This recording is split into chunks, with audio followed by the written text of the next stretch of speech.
আমি তোমার বয়সে বড় জেনেও বিয়ে করলে কেন? বয়সে বড় হয়েছে তো কি হয়েছে? ভালোবাসাটাই আসল। তোমাকে আমি ভালোবাসি, ভালোবেসেই সারা জীবন আগলে রাখবো। এত সহজ নয় আয়ান। যখন দেখবে তোমার থেকে আমি আগে বুড়ো হয়ে যাচ্ছি, বয়সের ছাপ তোমার আগে আমার মুখে দেখা দিয়েছে, শরীরের মেদ তোমার আগে আমার গায়ে জমেছে, তখন আর এই ভালোবাসা থাকবে না। আয়ান নদীর হাত ধরে বলল, ভরসা রাখো, কখনোই এমন কিছু আমাদের মধ্যে হবে না।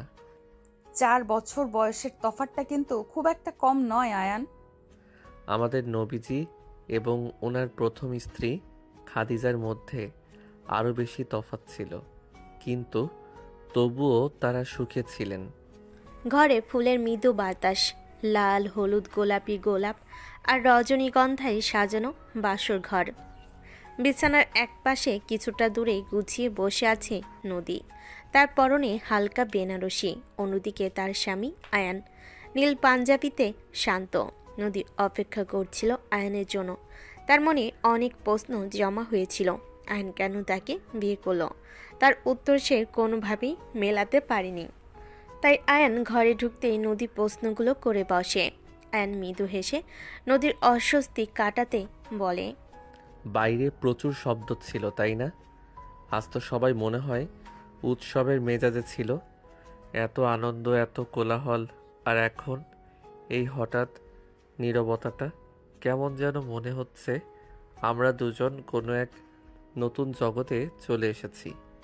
নতুন জগৎ তো বটেই, আর এই নীরবতাটা আসলে আমাদের নিজেদেরই তৈরি করা। একটা লম্বা দিনের পর কিছুটা স্বস্তি, আবার কিছুটা হয়তো দ্বিধা। দ্বিধা? কি নিয়ে? যদি কিছু মনে না করো, আমরা কি একদম খোলাখুলি কথা বলতে পারি? বিয়ের পর তো স্বামী তার স্ত্রীর এবং স্ত্রী তার স্বামীর একমাত্র বন্ধু হয়। আর তুমি আর আমি তো আগে থেকে সামান্য হলেও পরিচিত ছিলাম। আমাদের মধ্যে কোনো দ্বিধা দ্বন্দ্ব থাকা উচিত নয়। আমি সেটাই চাইছিলাম আয়ান। দ্বিধাটা এই সম্পর্ক নিয়ে নয়, দ্বিধাটা হয়তো আমার নিজের ভেতরের কিছু জিনিস নিয়ে। তুমি তো জানো আমাদের সম্পর্কটা অন্যদের কাছে একটু অন্যরকম। তুমি আমার জুনিয়র, সকলে কেমন আর চোখে দেখছে আমাকে, এটা জানার পর থেকে। নদীর এই কথাই আয়ন নদীর দিকে সামান্য ঝুঁকে আন্তরিকতার সাথে বলল, প্লিজ, ওই জুনিয়র সিনিয়র তকমাটা অন্তত আজকে রাতটার জন্য তুলে রাখো। তুমি নদী আর আমি আয়ান, দুজন প্রাপ্তবয়স্ক মানুষ যারা একে অপরকে বেছে নিয়েছে। যদি কোনো দ্বিধা থাকে সেটা বলতে পারো, আমি শুনতে প্রস্তুত। নদী কিছুটা ইতস্তত হয়ে বলল, আমার ভয় হয়, আমি তোমার সিনিয়র, 4 বছরের ব্যবধান, আমি যথেষ্ট ম্যাচিওর। তুমি এই সম্পর্কটাকে সব সময় স্বাভাবিকভাবে নিতে পারবে তো? যদি ভবিষ্যতে কখনো মনে হয় আমি তোমার মনের মতো নই। আমি যখন তোমাকে বিয়ের প্রস্তাব দিয়েছিলাম তখনই এই প্রশ্নগুলোর উত্তর আমি নিজেকে দিয়েছিলাম। তোমার সিনিয়র পরিচয়টা আমাকে তোমার প্রতি আরও শ্রদ্ধাশীল করেছে। এই 4 বছরের অভিজ্ঞতাই তোমাকে সেই মানুষটি বানিয়েছে যার প্রতি আমি আকৃষ্ট। যদি তুমি আমার মনের মতো না হতে, তাহলে এই ঘরে আমি থাকতাম না নদী। তুমি শুধু আমার মনের মতো নও, বরং তুমি আমার মনের মতন সবটুকু নিয়েই আমার জীবন সঙ্গী। নদীর চোখে স্বস্তির রেখা ফুটে উঠল। নদী বলল, তোমার কথাগুলো শুনে আমি সাহস পাচ্ছি। ধন্যবাদ আয়ান। আমার আসলে মনে হচ্ছিল আমি যেন কোনো পরীক্ষায় বসেছি, আর তুমি সেই পরীক্ষার একমাত্র পরীক্ষক। যদি পরীক্ষা হয়ও, তবে আমরা দুজনই পরীক্ষার্থী। আর ফল প্রকাশের আগে চলো একে অপরের সাথে একটু বন্ধুত্ব করি। তুমি আমার সবচেয়ে ভালো বন্ধু হতে পারবে কি? আমি চেষ্টা করব আয়ান, খুব মন দিয়ে চেষ্টা করব। আয়ন ও নদী এখন বিছানায় সামান্য কাছাকাছি বসে আছে। ঘরের আলো যেন তাদের মাঝে তৈরি হওয়া বন্ধুত্বপূর্ণ উষ্ণতায় আরও স্নিগ্ধ হয়ে উঠেছে।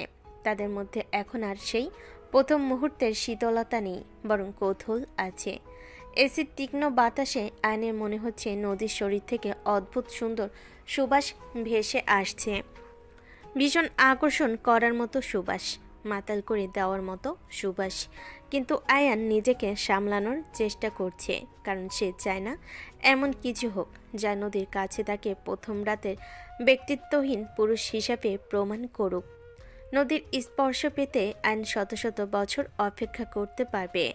পরিস্থিতি স্বাভাবিক করতে আয়ান বলল, তো বন্ধু, যেহেতু বন্ধুত্ব শুরু হলো, আমার নতুন বন্ধুর কাছে প্রথম প্রশ্ন, তোমার জীবনের সবচেয়ে বড় স্বপ্ন কি?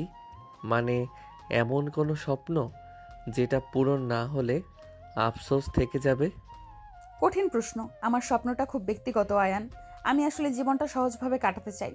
একটা স্থিতিশীল শান্ত জীবন, যেখানে আমার কাজের মূল্য থাকবে আর আমি আমার মতো করে বাঁচতে পারবো। বিশেষ করে যেহেতু আমি আমার অতীত জীবন থেকে অনেক কঠিন অভিজ্ঞতা নিয়ে এসেছি, তাই এখন আমি শুধু শান্তি খুঁজি। তোমার চোখে কি সেই শান্তি আছে? আমার চোখে তোমার জন্য শুধু প্রেম আছে, নদী। আর আমি তোমাকে আমাদের ভবিষ্যতের চোখে সেই শান্তি এনে দেব। আমার স্বপ্নটা তোমার থেকে আলাদা হলেও এর মূল ভিত্তি একই। আমি একজন সফল স্থপতি হতে চাই। শুধু একটা ভালো চাকরি নয়, আমি মানুষের জন্য এমন কিছু তৈরি করতে চাই যা কেবল বাড়ি নয়, বাসস্থান হবে, যেখানে ভালোবাসা থাকবে। আর এই স্বপ্ন পূরণের পথে আমার পাশে একজন শক্তিশালী সঙ্গী দরকার, যে কঠিন পরিস্থিতিতে ভেঙে পড়বে না। আমি জানি তুমি সেই মেয়ে। তোমার আত্মবিশ্বাসটা দারুণ। এত কম বয়সে এত বড় স্বপ্ন দেখা এবং সেটা নিয়ে এত স্থির থাকা, এটা সত্যিই প্রশংসনীয়। তোমার স্বপ্নের সেই শক্তিশালী সঙ্গী কি সত্যিই আমি হতে পারবো? তুমি শুধু সঙ্গী নও নদী, তুমি আমার প্রেরণা। তুমি আমার থেকে সিনিয়র। তোমার সিদ্ধান্ত নেওয়ার ক্ষমতা আমার চেয়ে বেশি। আমার মনে হয় তুমি পাশে থাকলে আমি আরও দ্রুত আমার লক্ষ্যে পৌঁছাবো। বরং আমার একটা ভয়, তোমার নিজস্ব যে আকাঙ্ক্ষাগুলো আছে, তুমি কি আমার স্বপ্নের জন্য সেগুলোকে দূরে সরিয়ে দেবে? আমি এটা চাই না। আমার ক্যারিয়ারের প্রতি তোমার এই সম্মান দেখে খুব ভালো লাগছে। না, আমি কিছু ছাড়বো না, বরং আমরা একে অপরের স্বপ্নগুলোকে মিলিয়ে একটা অভিন্ন স্বপ্ন তৈরি করব। ধরো আমি তোমাকে সাহায্য করলাম তোমার স্বপ্নের বাড়িগুলোর অভ্যন্তরীণ নকশা তৈরিতে। কেমন হবে? অসাধারণ হবে। এটা কি শুধু আইডিয়া, নাকি সত্যিকারের প্রস্তাব? সিনিয়র হিসেবে তুমি তো অফারগুলো বেশ আকর্ষণীয় করে দাও। ধরে নাও এটা আমার প্রথম প্রপোজাল, আমার এবং তোমার ভবিষ্যৎ। আমরা কাজ করব, হাসবো আর সব বাধা একসাথে পার হব। তবে হ্যাঁ, একটা বিষয়ে আমার একটু চিন্তা হয়। অফিসে আমাদের সম্পর্কটা কি স্বাভাবিক থাকবে? জুনিয়র সহকর্মী যখন বাড়িতে স্বামী, আর সিনিয়র সহকর্মী যখন বউ। অফিস আমাদের প্রফেশনাল জায়গা, আর বাড়িতে আমরা স্বামী স্ত্রী। আমরা নিজেরাই নিয়ম তৈরি করব। বিশ্বাস করো, আমাদের ব্যক্তিগত সম্পর্ক কখনো আমাদের পেশাগত জীবনকে প্রভাবিত করবে না। বরং আমরা একে অপরের সবচেয়ে বড় সমর্থক হব। ঠিক আছে, আমিও রাজি। আমার মনে হচ্ছে আমরা সত্যি একে অন্যের পরিপূরক হয়ে উঠতে পারবো আয়ান। আলোচনা গভীর হওয়ার পর আয়ন ও নদীর মধ্যে এখন আর কোনো দূরত্ব নেই। নদীর মন এখন অনেক হালকা, কারণ আয়ান তার সিনিয়র জুনিয়র সম্পর্কটা দারুণভাবে সামলে নিয়েছে। কিন্তু নদীর মনের গভীরে লুকিয়ে থাকা এক অন্য ভয় তখনও তাকে কুরে কুরে খাচ্ছে। নদীর চিন্তিত মুখ আয়নের চোখ এড়ায় না। সে নদীর হাতটা আলতো করে ধরে, তাকে বলল, আমার মনে হয় আমরা এখন আমাদের সম্পর্কটাকে সহজ করে অনেকটা এগিয়ে এসেছি। মনে হচ্ছে যেন অনেক বছর ধরে আমরা একে অন্যকে চিনি, জানি, একসাথে আছি। তোমার সাথে কথা বলাটা খুব স্বস্তিদায়ক নদী। কিন্তু একটা জিনিস আমি লক্ষ্য করছি, তোমার মুখটা কেমন ফ্যাকাশে হয়ে আছে। একটু আগেই তুমি অতীতের কঠিন অভিজ্ঞতা কথাটা বলছিলে, সেটা কি কেবলই জীবন সংগ্রামের কথা, নাকি অন্য কিছু? তুমি কি কিছু গোপন করছো? আয়ানের কথা শুনে নদী চমকে উঠল। তার মুখে উদ্বেগের ছায়া স্পষ্ট। সে হাত ছাড়িয়ে কিছুটা দূরে সরে গেল। তার গলা কাঁপছে। কি বলবে সে আয়ানকে। মুখ ফসকে তখন অতীতের কথা বলে ফেলেছিল, কিন্তু আয়ান এখনই বিষয়টা নিয়ে প্রশ্ন করবে নদী বুঝতে পারেনি। নদীর এভাবে আতঙ্কিত হয়ে ওঠা আয়নের মনে ভয়ের সৃষ্টি করে। সে নদীর কাছে এসে আলতো করে জড়িয়ে ধরে বলল, ভয় পেও না নদী, আমি আর তুমি তো এক এক আত্মা, এক প্রাণ।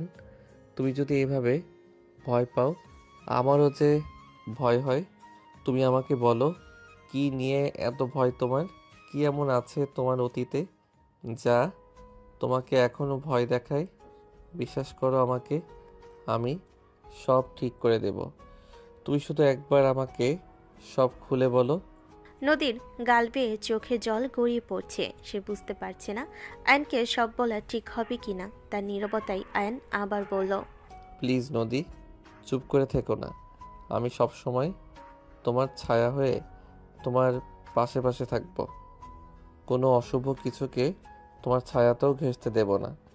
তুমি শুধু আমাকে একবার সব খুলে বলো, ভয় পেও না। আমি জানি আমার বলা উচিত, কিন্তু ভয় হচ্ছে আয়ান, খুব ভয় হচ্ছে।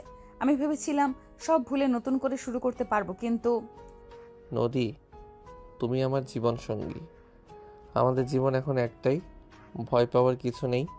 তুমি আমাকে বিশ্বাস করেছো বলেই তো এই ঘরে এসেছো। তুমি যদি না চাও তো আমাকে কিছু বলতে হবে না, কিন্তু যদি এই ভয়টা আমাদের ভবিষ্যৎকে প্রভাবিত করে, তখন হয়তো আমি তোমার পাশে থাকতে পারবো না।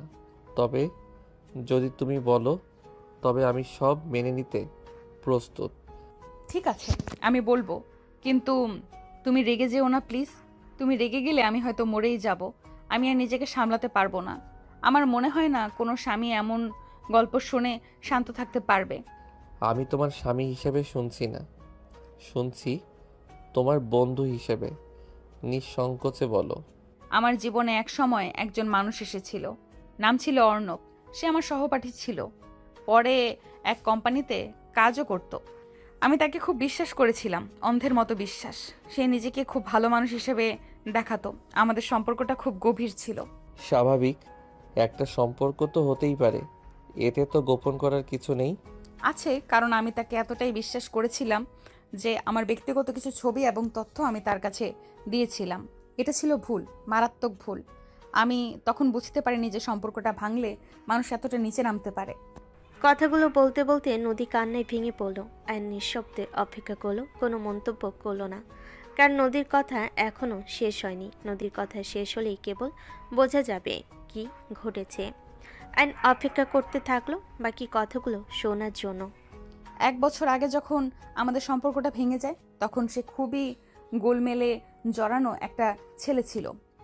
প্রচুর মিথ্যে বলতো। আমি ছাড়াও তার আরও অনেক মেয়ের সাথে সম্পর্ক ছিল, যা আমি জানতাম না। তখন আমি তার সাথে সব সম্পর্ক শেষ করে দেই, কারণ এমন বিকৃত মস্তিষ্কের মানুষের সাথে আর যাই হোক সারা জীবন থাকা যায় না। আর তখনই সে তার আসল রূপ দেখালো। সে তখন থেকে আমাকে ব্ল্যাকমেল করতে শুরু করে। আয়ন এবার সোজা হয়ে বসলো, তার মুখে এবার চিন্তার ছাপ স্পষ্ট। ব্ল্যাকমেইল? কি চাইতো সে? প্রথমে টাকা, প্রচুর টাকা। তার কিছু দেনা হয়েছিল, সেগুলো শোধ করতে চাইতো। আমি কিছু দিয়েছিলামও, কিন্তু এরপর তার লোভ বেড়ে যায়। সে আমাকে হুমকি দিতে শুরু করে। যদি আমি তার কথা মতো না চলি, তাহলে সে সেই ছবিগুলো আর ব্যক্তিগত মেসেজগুলো সোশ্যাল মিডিয়ায় ছড়িয়ে দিবে। কথাগুলো শুনে আয়নের মাথায় রক্ত উঠে গেল। রাগে লাল হয়ে যেতে শুরু করলো তার চোখ। তবু সে শান্ত স্বরে নদীকে বলল, আর তুমি এত বড় একটা বিষয় এতদিন একা সামলেছ, পুলিশকে কেন জানাওনি? বিয়ের আগেও কি সে তোমাকে কোনোভাবে বিরক্ত করেছিল? হ্যাঁ, আজও সকালবেলায় এই অনুষ্ঠানের মাঝেও একটা টেক্সট এসেছিল। সেখানে সে লিখেছে, বিয়ে করেছিস ভালো, এবার তোর স্বামীর কাছেও সব পৌঁছে দিব, যদি না কাল সকালের মধ্যে আরও বেশি টাকা দিস। এই কারণেই আমার মনে এত ভয় আয়ান। এই কারণেই আমি তোমার দিকে তাকিয়ে দ্বিধা অনুভব করছিলাম। আমি তোমার জীবনকে অন্ধকারে ঠেলে দিচ্ছি না তো? নদী কান্না থামাতে পারল না। আয়ন স্থির রইল, কিন্তু তার চোখের ভাষা মুহূর্তেই পাল্টে গেল। সহানুভূতি এবার ক্রোধ ও দৃঢ়তায় মিশে গেল। সে নদীর কাঁধে হাত রেখে বলল, শান্ত হও নদী, শান্ত হও। আমি তোমার স্বামী, আর সবচেয়ে বড় কথা আমি তোমার বন্ধুও। এই মুহূর্তে তুমি যা করতে তা হলো আমার উপর বিশ্বাস রাখা, আর এই বিশ্বাসকে আমি কখনো ভাঙতে দেব না। আয়ান কয়েক মুহূর্ত চুপ থেকে কিছু একটা ভাবলো, তারপর নদীকে বলল, তুমি ওই বদমাইশকে আর কোনো টাকা দেবে না। কোনো ব্ল্যাকমেইলারের কাছে অবশ্যই আমরা আত্মসমর্পণ করব না। তুমি এই ব্যাপারটা একা সামলাতে পারোনি, কারণ এটা একা সামলানোর মতো সমস্যা নয়। এটা একটা অপরাধ, আর একজন অপরাধীর জায়গা তোমার জীবনে নয়, তার জায়গা হবে আইনের হেফাজতে। তুমি কি করতে চাও? ওর যেখানে জায়গা সেখানে পাঠাতে চাই। মানে হলো পুলিশে খবর দেব আর ওকে জেলে পাঠাবো। পুলিশ? কিন্তু পুলিশকে জানালে যদি সত্যি সে ছবিগুলো ছড়িয়ে দেয়, আমি সমাজের কাছে মুখ দেখাতে পারবো না আয়ান। আমাদের অফিস কলিগরা জেনে যাবে, তোমার পরিবার, আমার পরিবার, সবাই জেনে যাবে। আমি কোথাও মুখ দেখাতে পারবো না। আমি থাকতে এটা হবে না নদী, বিশ্বাস করো। আমার একটা পরিকল্পনা আছে, তুমি শুধু আমার উপর ভরসা রাখো। মনে করো আমাদের জীবনের প্রথম একটা কঠিন চ্যালেঞ্জ এসেছে, আর আমরা দুজন মিলে সেটাকে পার করব। তুমি কেবল আমাকে বলো, তোমার কাছে কি তার কোনো সাম্প্রতিক টেক্সট মেসেজ, কল রেকর্ড বা এমন কিছু আছে? আমরা কাল সকাল থেকে কাজ শুরু করব। নদীর মন থেকে বিশাল একটা ভার নেমে গেল। আয়নের এই সাহস, ক্রোধের বদলে তার স্থির সংকল্প নদীকে নতুন করে বাঁচতে শেখালো। সে আজকে সকালে যে মেসেজটা করেছিল সেটা ডিলিট করেনি, সেটা আমার ফোনে আছে। বেশ, তাহলে কাজটা সহজ হবে। আজকে রাতটা তুমি শান্তিতে ঘুমাও, কাল সকাল থেকে আমি দায়িত্ব নিচ্ছি। আমরা দুজন মিলে এই অতীতের কালো অধ্যায়কে চিরতরে কবর দেব। রাত প্রায় ৩টা। নদী ঘুমিয়ে পড়েছে, কিন্তু আয়নের চোখে ঘুম নেই। সে বিছানায় পিঠ ঠেকিয়ে চুপচাপ বসে আছে। বাৎসর রাতের সমস্ত আনন্দ মুছে গিয়ে তার মনে এখন কেবলই ব্ল্যাকমেলার অর্ণবের প্রতি চরম ঘৃণা আর নদীকে রক্ষা করার সংকল্প। এই মুহূর্তে তার কাছে স্ত্রী, নদীর নিরাপত্তা এবং সম্মানই সব থেকে গুরুত্বপূর্ণ। আয়ন আলতো করে উঠে জানালার পাশে গিয়ে দাঁড়ালো। তার হাতে নদীর ফোন, সেখানে অর্ণবের শেষ ম্যাসেজটা এখনো জলজল করছে। আয়ান বিড়বিড় করে বলল, এত সাহস! আমার স্ত্রীর জীবনটাকে তুই ব্ল্যাকমেইল, নরক বানানোর চেষ্টা করে চলেছিস। তোকে আমি ছাড়বো না অর্ণব, তোর শেষ দেখে ছাড়বো আমি। তুই তৈরি থাক। আয়ান কিছুক্ষণ চিন্তা করে। পুলিশের জানানো সহজ, কিন্তু দ্রুত অ্যাকশনের দরকার। তার এক কলেজ বন্ধু রাফি বর্তমানে সাইবার ক্রাইম ইউনিটে কাজ করে। আয়ন নদীর ফোনটা রেখে নিজের ফোনটা হাতে নিল। এত রাতে রাফিকে ফোন দেওয়া ঠিক হবে না, তাই সে একটি বিস্তারিত মেসেজ লিখল।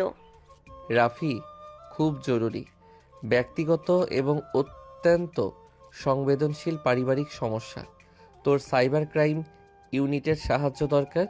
সকালে প্রথমে সুযোগ বুঝে ফোন করিস। আমার স্ত্রীর প্রাক্তন প্রেমিক ব্ল্যাকমেইল করছে, ব্যক্তিগত ছবি দিয়ে হুমকি দিচ্ছে। আইনি ব্যবস্থার আগে তাকে হাতে নাতে ধরতে হবে এবং ডিভাইস উদ্ধার করতে হবে। তোর অ্যাডভাইস ও সাহায্য ছাড়া সম্ভব নয়। দ্রুত উত্তর দিস। মেসেজটা পাঠিয়ে ফোন রেখে আয়ন আবার বিছানায় ফিরল। দেখল নদী গভীর ঘুমে আচ্ছন্ন, কিন্তু তার মুখে এখনো সেই উদ্বেগের ছাপ। আয়ন আলতো করে নদীর কপালে চুমু খেল। আলতো করে ঘুমন্ত নদীর হাত ধরে আয়ন বলল, তোমাকে আর ভয় পেতে দেব না।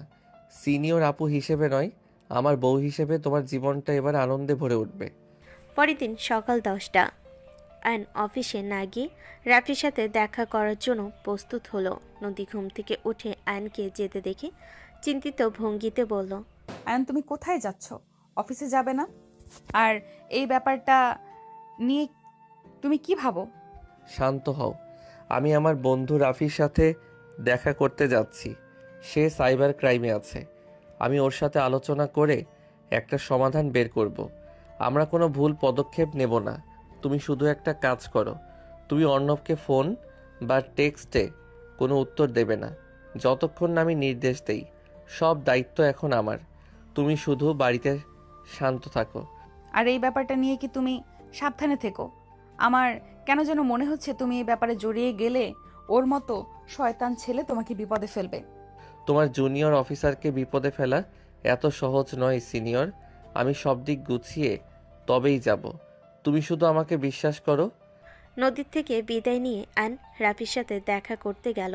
রাফি সব শুনে একটি কার্যকর ফাঁদ পাতার পরিকল্পনা করলো। সে বলল, অর্ণবের মতো বদ লোকদের কাজই হলো মেয়েদেরকে ট্রামে ফেলা। নদীর সাথে সে একই কাজ করেছে। ওকে এখনই দমাতেই হবে, কারণ এটাকে হয়তো সে নিজের পেশা হিসাবে নিয়ে বসেছে। এখন তাহলে কি করতে হবে? তোকে টাকার পরিমাণটা আরও বাড়াতে হবে। তাকে বোঝাতে হবে তুই তার দাবি মেনে নিয়েছিস। তোকে এমন একটা জায়গা বেছে নিতে হবে যেখানে সিসিটিভি ক্যামেরা নেই, কিন্তু আমাদের লোক পৌঁছানো সহজ। তাকে শুধু ডিভাইসটি হাতে নিতে দেখলেই আমরা অ্যাকশন নেব। আমি নিজে গিয়ে টাকা দেব? এটা কি বেশি ঝুঁকিপূর্ণ হয়ে যাবে না? একদম। তাই আমরা একটি ব্যাগ সাজাবো, তার মধ্যে আসল টাকার চেয়ে বেশি থাকবে কাগজ। আসল টাকা থাকবে খুবই কম। আর আমরা তোর শরীরে একটি ছোট recording plus location detect device set করে দিব। এতে সহজেই তোর লোকেশনও জানতে পারবো আর কথাও শুনতে পারবো। বিকাল 5টা। রাফির নির্দেশনা মতো আয়ন একটি জনমানবহীন কিন্তু সহজে প্রবেশযোগ্য পার্কে অর্ণবের জন্য অপেক্ষা করছে। নদী দূরে একটি গাড়িতে রাফির লোকজনের সাথে অপেক্ষা করছে। নদী ক্রমাগত কাঁপছে। কিছুক্ষণ পর অর্ণব পার্কে এসে উপস্থিত হয়। সে ঠাট্টার স্বরে বলল, বাহ, নতুন জামাই স্বয়ং টাকা দিতে এসেছে। ভাবিনি তুই এত বোকা। তোর বউ তোকে সব বলেছে? আমার স্ত্রীকে বিরক্ত করছিস আর আমি চুপ করে থাকব? কত টাকা চাস বল? দ্রুত ব্যাপারটা শেষ কর। আমার স্ত্রীর সম্মান আমার কাছে তোর চেয়ে অনেক বেশি দামি। বেশ, শেষবারে চেয়েছিলাম 15 লাখ। এখন যেহেতু বিয়ে করেছিস দাম বেড়েছে, 20 লাখ চাই। আর সব ছবি ভিডিও মেসেজ আমার এই ল্যাপটপে আছে। টাকা দিলেই পিনকোড দিয়ে দিব। ব্যাগটা দেখ, 20 লাখ আছে, কিন্তু আগে আমাকে নিশ্চিত করতে হবে যে তোর কাছে আর কোনো কপি নেই। এই ল্যাপটপটা আমার হাতে দিবি, আমি চেক করব। ক্যান্ডি, তুই কি সাইবার এক্সপার্ট হয়ে গেলি? আগে টাকা দে। টাকা তুই পাবি, কিন্তু আগে ল্যাপটপটা দে। এটা আমার স্ত্রীর জীবন মরণ প্রশ্ন। আমি কোনো ঝুঁকি নেব না। এই নে তোর টাকা। কথাটা বলেই আয়ন টাকার ব্যাগটা অর্ণবের দিকে দিয়ে দিল। অর্ণব লোভী কুকুরের মতো ব্যাগটা টেনে নেয়, কিন্তু তার নজর ল্যাপটপের দিকে। সে ভাবল, টাকা যখন হাতে এসে গেছে, ল্যাপটপ দিলে ক্ষতি কি? সে সামান্য ঝুঁকে নিয়ে ল্যাপটপটি আয়নের হাতে দিয়ে বলল, কোড হলো 4545। টাকাটা আমি গুনে নিচ্ছি। ঠিক তখনই পার্কের চারপাশ থেকে রাফি ও তার পোশাকবিহীন সহকর্মীরা ছুটে আসে। হাত তোল, সাইবার ক্রাইম ইউনিট। অর্ণব হতভম্ব হয়ে গেল। সে টাকার ব্যাগ ফেলে পালাতে চেষ্টা করলো, কিন্তু রাফির লোকেরা তাকে ধরে ফেলে। অর্ণব চিৎকার করতে শুরু করলো, এটা কি হচ্ছে? আমি আমি কিচ্ছু করিনি। আমার স্ত্রীকে ব্ল্যাকমেইল করার ফল এটা। তোর জায়গা সমাজের বাইরে। অর্ণব, তুই এখন প্রমাণসহ ধরা পড়েছিস। অ্যান্ড ল্যাপটপটি শক্ত করে ধরল। তার চোখ এখন কেবল নদী খোঁজে। নদী দূরে গাড়িতে বসে পুরো ঘটনা দেখল। আয়ন যখন অর্ণবের হাত থেকে ল্যাপটপটি কেড়ে নিল, তখন নদী কেঁদে ফেল। এটা তার মুক্তির কান্না। আয়ন দ্রুত গাড়ির কাছে এলো, ল্যাপটপটি নদীর হাতে দিল। সব শেষ নদী।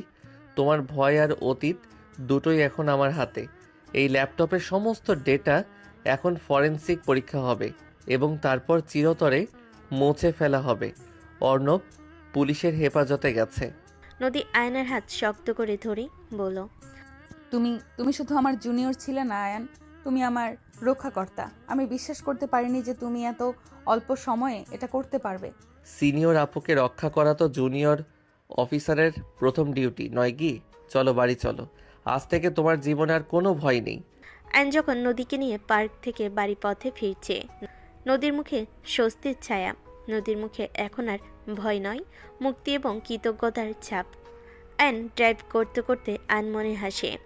এই হাসি তার পুরনো স্মৃতি মনে করিয়ে দেয়, যেদিন প্রথম সে নদীকে দেখেছিল।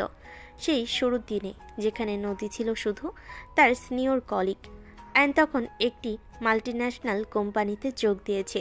নদী তখন সেখানকার সবচেয়ে দক্ষ এবং বিনয়ী সিনিয়র অফিসার। প্রথম দেখাতেই আয়ন তার প্রেমে পড়ে। নদীর প্রতিটি মুভমেন্ট আয়ন নজর রাখত। একদিন ক্যান্টিনে নদী তার টিমের কিছু জুনিয়রের সাথে দুপুরে খাবার খাচ্ছে। আয়ন দূর থেকে দেখে মুগ্ধ হয়ে তাকে দেখছে। আয়নের পাশে বসেছিল আরেক কলিগ রিয়াদ। আয়ন আনমনে বলে ওঠে, নদী আপু কি অসম্ভব সুন্দর আর শান্ত, ভদ্রতার সাথে করে কথা বলেন সব সময়। অফিসের এত চাপের মধ্যেও উনি কখনো মেজাজ হারান না, সব জুনিয়রকে এমন আপন করে নেন। হ্যাঁ নদী আপু তো এমনই, তাকে সবাই শ্রদ্ধা করে। তবে প্রেমে পড়ার চিন্তা করিস না, তিনি আমাদের চেয়েও 4 বছরের সিনিয়র। শুধু আপু বললেই ডাকবি। তাছাড়া তার জীবনে কঠিন একটা অতীত গেছে শুনেছি। সিনিয়র তাতে কি, ভালোবাসা কি বয়স দেখে হয়? বরং এই ম্যাচুরিটি তো আকর্ষণ করছে। উনি যেভাবে কাজগুলো সামলান তাতে একটা অদ্ভুত কোমলতা আছে। এরই কয়েকদিন পরের ঘটনা। লিফটে শুধু আয়ন আর নদী। নদী আয়নের কাজ নিয়ে প্রশংসা করে। আয়ন, তুমি নাকি নতুন প্রজেক্টের লিড নিচ্ছ? Very good. আমি তোমার কাজগুলো দেখব। কোনো সমস্যা হলে আমাকে জানাতে দ্বিধা করবে না। না মানে, হ্যাঁ আপু, আমি চেষ্টা করব। আপনার থেকে এই ভরসাটা পেলে অনেক সাহস পাই। শুধু সাহস নয়, আত্মবিশ্বাস রাখো। তোমাকে দেখে মনে হচ্ছে তুমি বড় কিছু করবে। All the best. নদীর কথা শুনে আয়নের বুক ধুকপুক করে ওঠে। সেই হাসি আর ভরসার কথাগুলো তার হৃদয়ে গেঁথে যায়। প্রায় 6 মাস ধরে আয়ন নীরবে নদীকে অনুসরণ করে।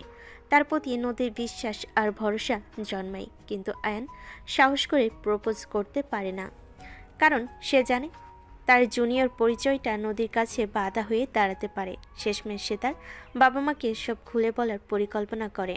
আয়ন তার বাবা মাকে জানায় যে সে নদীকে বিয়ে করতে চায়। নদী বয়সে আয়নের থেকে বড়। এটা শুনি আয়নের বাবা চমকে ওঠে। কি বলছিস তুই আয়ান?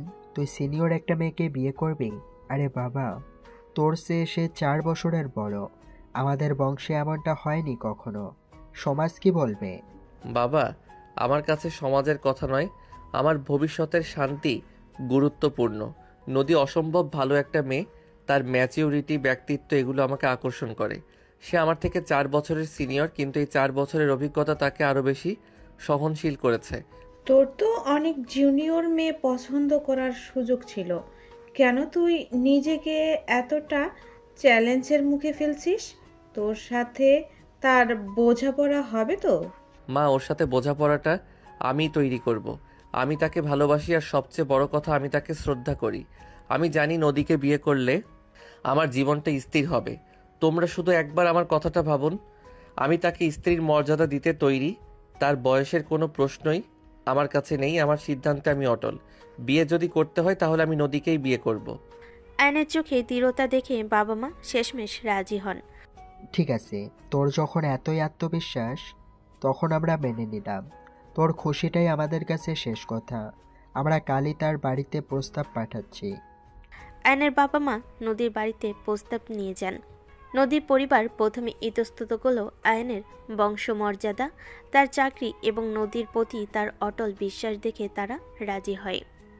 কিন্তু নদী যখন জানতে পেরেছে আয়নের পরিবার তাদের মেয়ের জন্য বিয়ের প্রস্তাব এনেছে, সে কিছুতেই রাজি হতে চায় না। নদী উত্তেজিত হয়ে বলল, অসম্ভব। তোমরা কি বলছো বাবা? তোমরা জানো আয়ান আমার জুনিয়র, আমার অফিসের কলিগ। অফিসে সারাদিন আপু আপু করে, সিনিয়র হিসেবে ভরসা করে, সম্মান করে, কিন্তু স্বামী হিসেবে তাকে মেনে নেওয়া সম্ভব নয়। এটা হতেই পারে না। কেন হতে পারে না নদী? আয়ান তো খুব ভালো ছেলে, ভালো বংশ, ভালো চাকরি, দেখতেও সুন্দর, শান্ত, ভদ্র। বয়সে সামান্য ছোট হলে কি আসে যায়? সামান্য ছোট নয় মা, 4 বছরের ছোট। তাছাড়া অফিসের একজন সহকর্মীকে বিয়ে করে আমি সেখানে মুখ দেখাবো কিভাবে? আর আমার তো বয়স বাড়ছে, আমার জীবনের অভিজ্ঞতা। আয়ন কি সেটা বুঝতে পারবে? শোন নদী, তোর বয়স তো 32। তোর প্রাক্তন কতটা খারাপ ছিল তা আমরা জানি। ওই বাজে ছেলের সাথে কতটা বাজে সময় তুই পার করছিস তাও আমরা বুঝি। এখন তোর জীবনে একটু স্থিতিশীলতার দরকার। আয়ান, তার পরিবার আর তোর প্রতি অবস্থা, এগুলো দেখি আমরা প্রস্তাব গ্রহণ করছি। আয়ান যদি তোর সিনিয়র জুনিয়র পরিচয়ে কোনো সমস্যা না দেখে তাহলে তুই কেন দেখছিস? কিন্তু বাবা তুই নিজেই বল, আয়ান কি খারাপ ছেলে? ওর চেয়ে ভালো ছেলে তোর জন্য আসবে, তুই কি নিশ্চিত? আমরা তোর উপরে কোনো চাপ দিচ্ছি না। শুধু ভাব, তোর এই না বলার কারণটা কি কেবলই সমাজের ভয়, নাকি তোর মনে আয়ানের প্রতি কোনো ঘৃণা আছে? নেই তো? তাহলে কেন তোর জীবনটাকে জটিল করছিস? আমরা তোর ভালো চাই। বাবা মেয়ের জেদ আর যুক্তির কাছে হার মেনে নদী দীর্ঘশ্বাস ফেলে। বাবা মেয়ের কথা ভেবে এবং আয়নের ভালো দিকগুলো ভেবে সে শেষমেশ রাজি হয়ে যায়। ক্লান্ত স্বরে বলল, ঠিক আছে, তোমরা যখন বলছো তখন আমি রাজি। শুধু আশা করি আমার এই সিদ্ধান্ত যেন ভুল না হয়। পেছনে সেই কথাগুলো মনে করে আয়ন মৃদু হাসে। এইসব কিছুর বিনিময়ে আজ নদী তার পাশে নিরাপদে। রাত কেটেছে স্বস্তিতে, ব্ল্যাকমেইলার অর্ণব পুলিশের হাতে, আর নদীর মন থেকে বিশাল একটা ভার নেমে গেছে। ভোরের আলোয় নদীর যখন ঘুম ভাঙল, সে দেখল আয়ন তার দিকে তাকিয়ে হাসছে। নদী ভীষণ লজ্জা পেল, তারপর বলল, এমন করে তাকিয়ে আছো কেন? নতুন বউ দেখছো? না, এমন একজন মানুষকে দেখছি যে অনেক দিন শান্তিতে ঘুমিয়েছে, যাকে ঘুমের মধ্যে আদুরে বেড়ালের মতো মিষ্টি লাগছিল। আর সবচেয়ে বড় কথা, সে আমার পাশে আছে। তোমার মুখের দিকে তাকালে এখন আর সেই ভয়টা দেখি না নদী, শুধু প্রশান্তি দেখি। তুমি না থাকলে হয়তো সেই শান্তিটা কখনোই আসতো না আয়ান। তুমি সত্যিই প্রমাণ করে দিলে যে তুমি আমার চেয়ে কম বয়সের হলেও আমার চেয়ে অনেক বেশি পরিণত। চলো এবার জুনিয়র অফিসারকে তার সিনিয়র আপুর জন্য একটা চা বানিয়ে আনতে দাও, তারপর আমরা নিচে যাব। আজ থেকে নতুন একটা অধ্যায় শুরু। নদী ও আয়ান নিচে নামলো। নতুন বউ হিসাবে নদীকে আজ শ্বশুরবাড়ির সবার সামনে যেতে হবে। পরিবেশটা স্বাভাবিক, কিন্তু কিছু প্রথাগত চাপ সেখানে বিদ্যমান। আয়নের মা রেহেনা বেগম এবং তার দুই ফুপু উপস্থিত। নদী নত হয়ে শ্বশুর শাশুড়িকে প্রণাম করল, সবে আশীর্বাদ করল। তবে পরিবেশটা একটু দ্রুতই প্রথাগত আলোচনার দিকে মন নিল। আয়নের ফুপু নদীকে উদ্দেশ্য করে গম্ভীর স্বরে বলল, শোনো নদী, তুমি তো খুব নামি অফিসে কাজ করো, খুব ভালো কথা, কিন্তু এখন তো বিয়ে হয়ে গেল, এখন তো সাংসারিক দিকটাও দেখতে হবে। আমাদের বংশের বউরা সাধারণত ঘরটাকেই দেখে আগে। নদী কিছুটা অপ্রস্তুত হয়ে গেল। আইন দ্রুত পরিস্থিতি সামাল দিতে চাইল। ফুপু, নদীকে নিয়ে এসব এখন কেন? এখনও তো ও নতুন বউ, আর ওর কাজটা ওর প্যাশন। ও কাজ করুক আর ঘর সামলাক, সব কিছুতেই আমি ওকে সাপোর্ট করব। আয়ান, তুমি থামো। ওরা ভুল কিছু বলেনি। নদী, তুমি তো জানোই আমরা একটু ট্র্যাডিশনাল। তবে হ্যাঁ, তুমি কাজের ক্ষেত্রেও খুব দক্ষ, সেটা আমরা জানি। কিন্তু এখন সংসারটাকে আগে দেখতে হবে। বিশেষ করে তোমাদের বাচ্চার পরিকল্পনাটা কখন করছো? বয়স তো আর কম নয়, বুঝতেই পারছো। নদীর মুখে এবার স্পষ্ট অস্বস্তি দেখা দিল। অ্যান্ড এবার কিছুটা বিরক্ত হলো। মা প্লিজ, এটা আমাদের একান্ত ব্যক্তিগত ব্যাপার। আর নদীর বয়স নিয়ে তোমাদের কোনো চিন্তা করতে হবে না। আমরা দুজনেই প্রাপ্তবয়স্ক। কখন কি করব সেই সিদ্ধান্ত আমরা দুজনেই নেব। তুমি এখন ওকে নাস্তাটা দাও। নদী আয়নের হাতটা চেপে ধরল, তাকে থামানোর জন্য। সে নিজের পরিস্থিতি সামলাতে চাইল। মিষ্টি হেসে নদী বলল, শাশুড়ি মা, আপনারা ঠিকই বলেছেন। নতুন জীবনে নতুন দায়িত্ব তো থাকবেই। আমি সংসার আর কাজ দুটোই সামলে নিব, আপনারা চিন্তা করবেন না। আর বাচ্চার ব্যাপারটা আমরা অবশ্যই খুব তাড়াতাড়ি ভালো খবর জানাবো। আপনাদের দোয়া চাই। নদীর এই পরিপক্ক উত্তর শুনে সবাই চুপ করল। তারা বুঝতে পারল নদী শুধুমাত্র একজন দক্ষ অফিসারই নয়, একজন বুদ্ধিমান মানুষও। সবার চোখে জলদি সন্তান নেওয়ার চাপ এবং কাজের ভার কমানোর ইঙ্গিতটা নদীকে কিছুটা অস্বস্তিকর করে তুলেছে। দুপুরে খাবারের পর আয়ন ও নদী তাদের ঘরে ফিরে এলো। দেখলে আয়ান, আমি জানতাম এমনটাই হবে।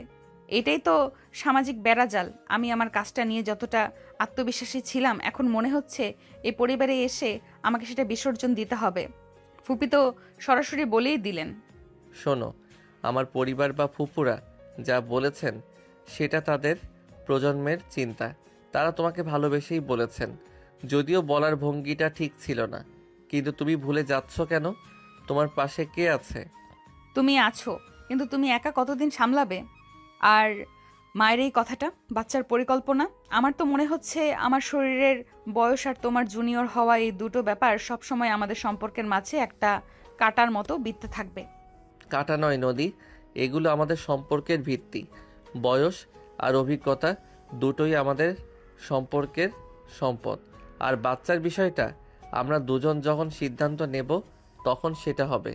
অন্য কারো চাপিয়ে দেওয়া কোনো সিদ্ধান্ত আমাদের জীবনে আসবে না। মনে আছে তোমার আর আমার স্বপ্নের কথা? সেগুলো অবশ্যই আমরা পূরণ করব। সত্যি বলছো? 100 বার সত্যি। আমরা দুজন একে অপরের সমর্থনে এই সব সামাজিক বাধা পার হব। আজ সকালে তুমি যেভাবে বুদ্ধিমতির করে উত্তরটা দিলে তাতে আমি মুগ্ধ। তুমি আমার ঢাল আর আমি তোমার। শুধু মনে রাখবে আমরা দুজন টিম, নদী, আয়ান। আয়নের কথায় নদীর মুখে এবার হাসি ফুটল। আয়নের অটুট সমর্থন তাকে সমস্ত চাপ থেকে মুক্তি দিল। ঠিক বলেছ, টিম নদী আয়ান। আমাদের সম্পর্কের এই টানাপোড়েনগুলোই আমাদের বন্ধন আরও শক্ত করবে। চলো এবার অফিসের কিছু কাজ দেখে নেই। অলস বসে থাকা ঠিক নয়।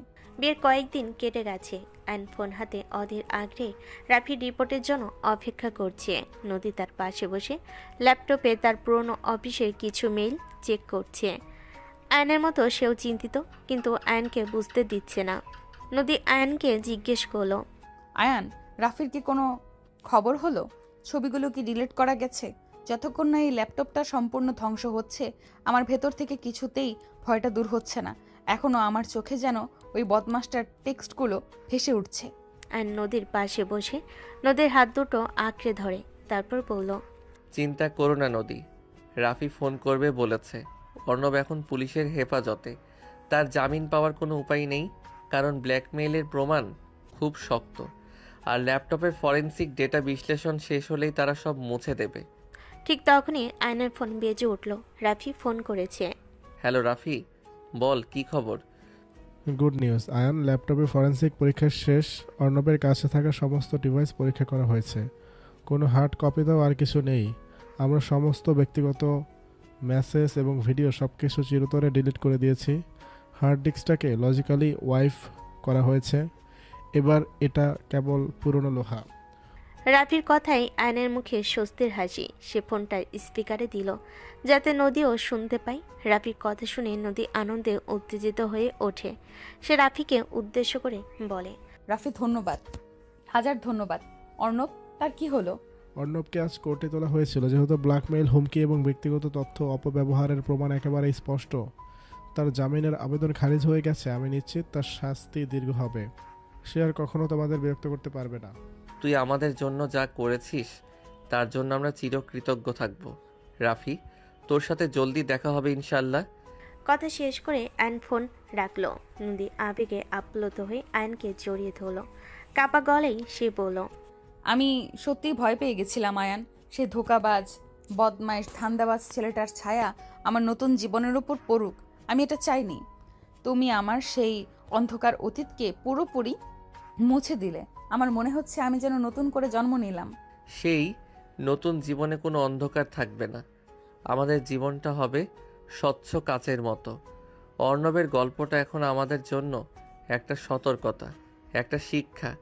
এটা প্রমাণ করে যে জীবনের সবচেয়ে কঠিন সময়েও যদি পাশে একজন সঠিক মানুষ থাকে তবে সব সমস্যা দূর করা সম্ভব। আয়নের কথা শুনে নদীর চোখ জল এসে গেল, কিন্তু এবার চোখের জল কোনো কষ্টের নয়, বরং মুক্তির। নদী আয়নকে বলল, আমি আজ বুঝতে পারছি আমার মা বাবা কেন তোমার সাথে আমাকে বিয়ে দিতে এত জোর করেছিলেন।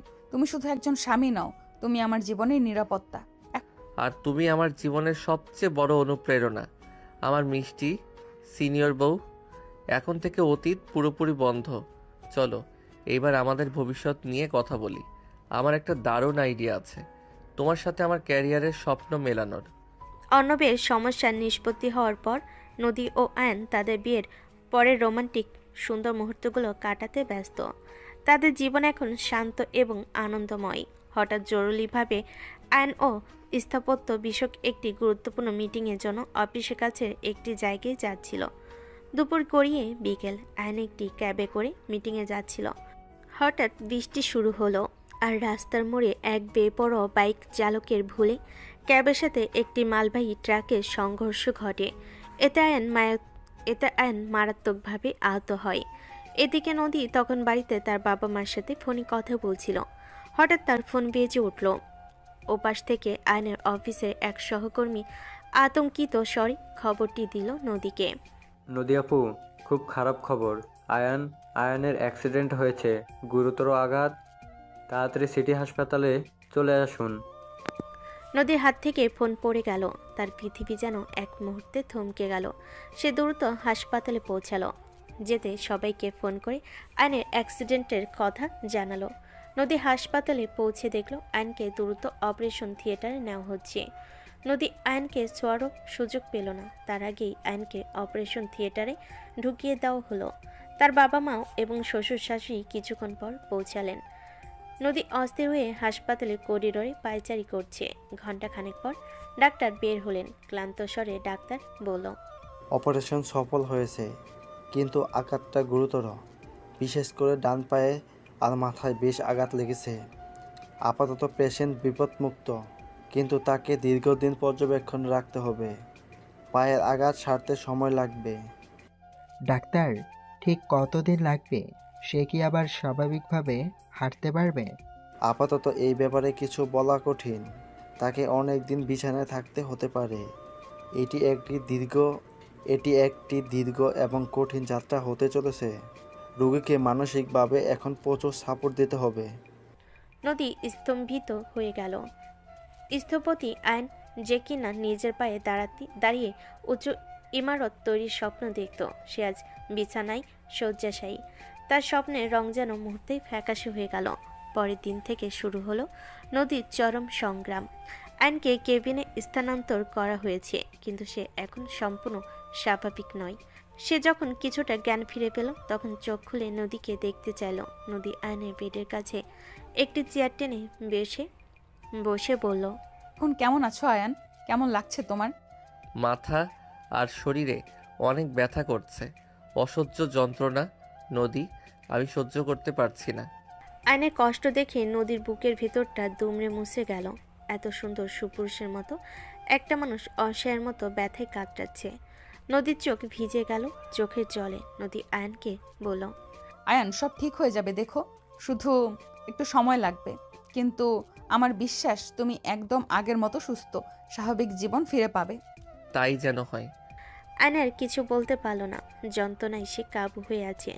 চোখগুলো তার হয়ে উঠেছে ঝাপসা। নদী এবার মন প্রাণ ঢেলে আয়নকে সুস্থ করতে উঠে পড়ে লাগলো। আয়নকে হাসপাতাল থেকে রিলিজ করে বাড়িতে নিয়ে আসা হয়েছে। নদী যত্ন করে আয়নের কপালে বেজা তোয়ালে বলিয়ে দিচ্ছে, সারা শরীর মুছে দিচ্ছে। আয়ন অসহায়ের মতো নদীর দিকে তাকিয়ে বলল, আমি তোমার জীবনটা নষ্ট করে দিলাম নদী। আমি জানি আমি আর কখনো পুরোপুরি সুস্থ হব না। আমার আর কোনো ভবিষ্যৎ নেই। আমি আর নিজের পায়ে দাঁড়াতে পারবো না।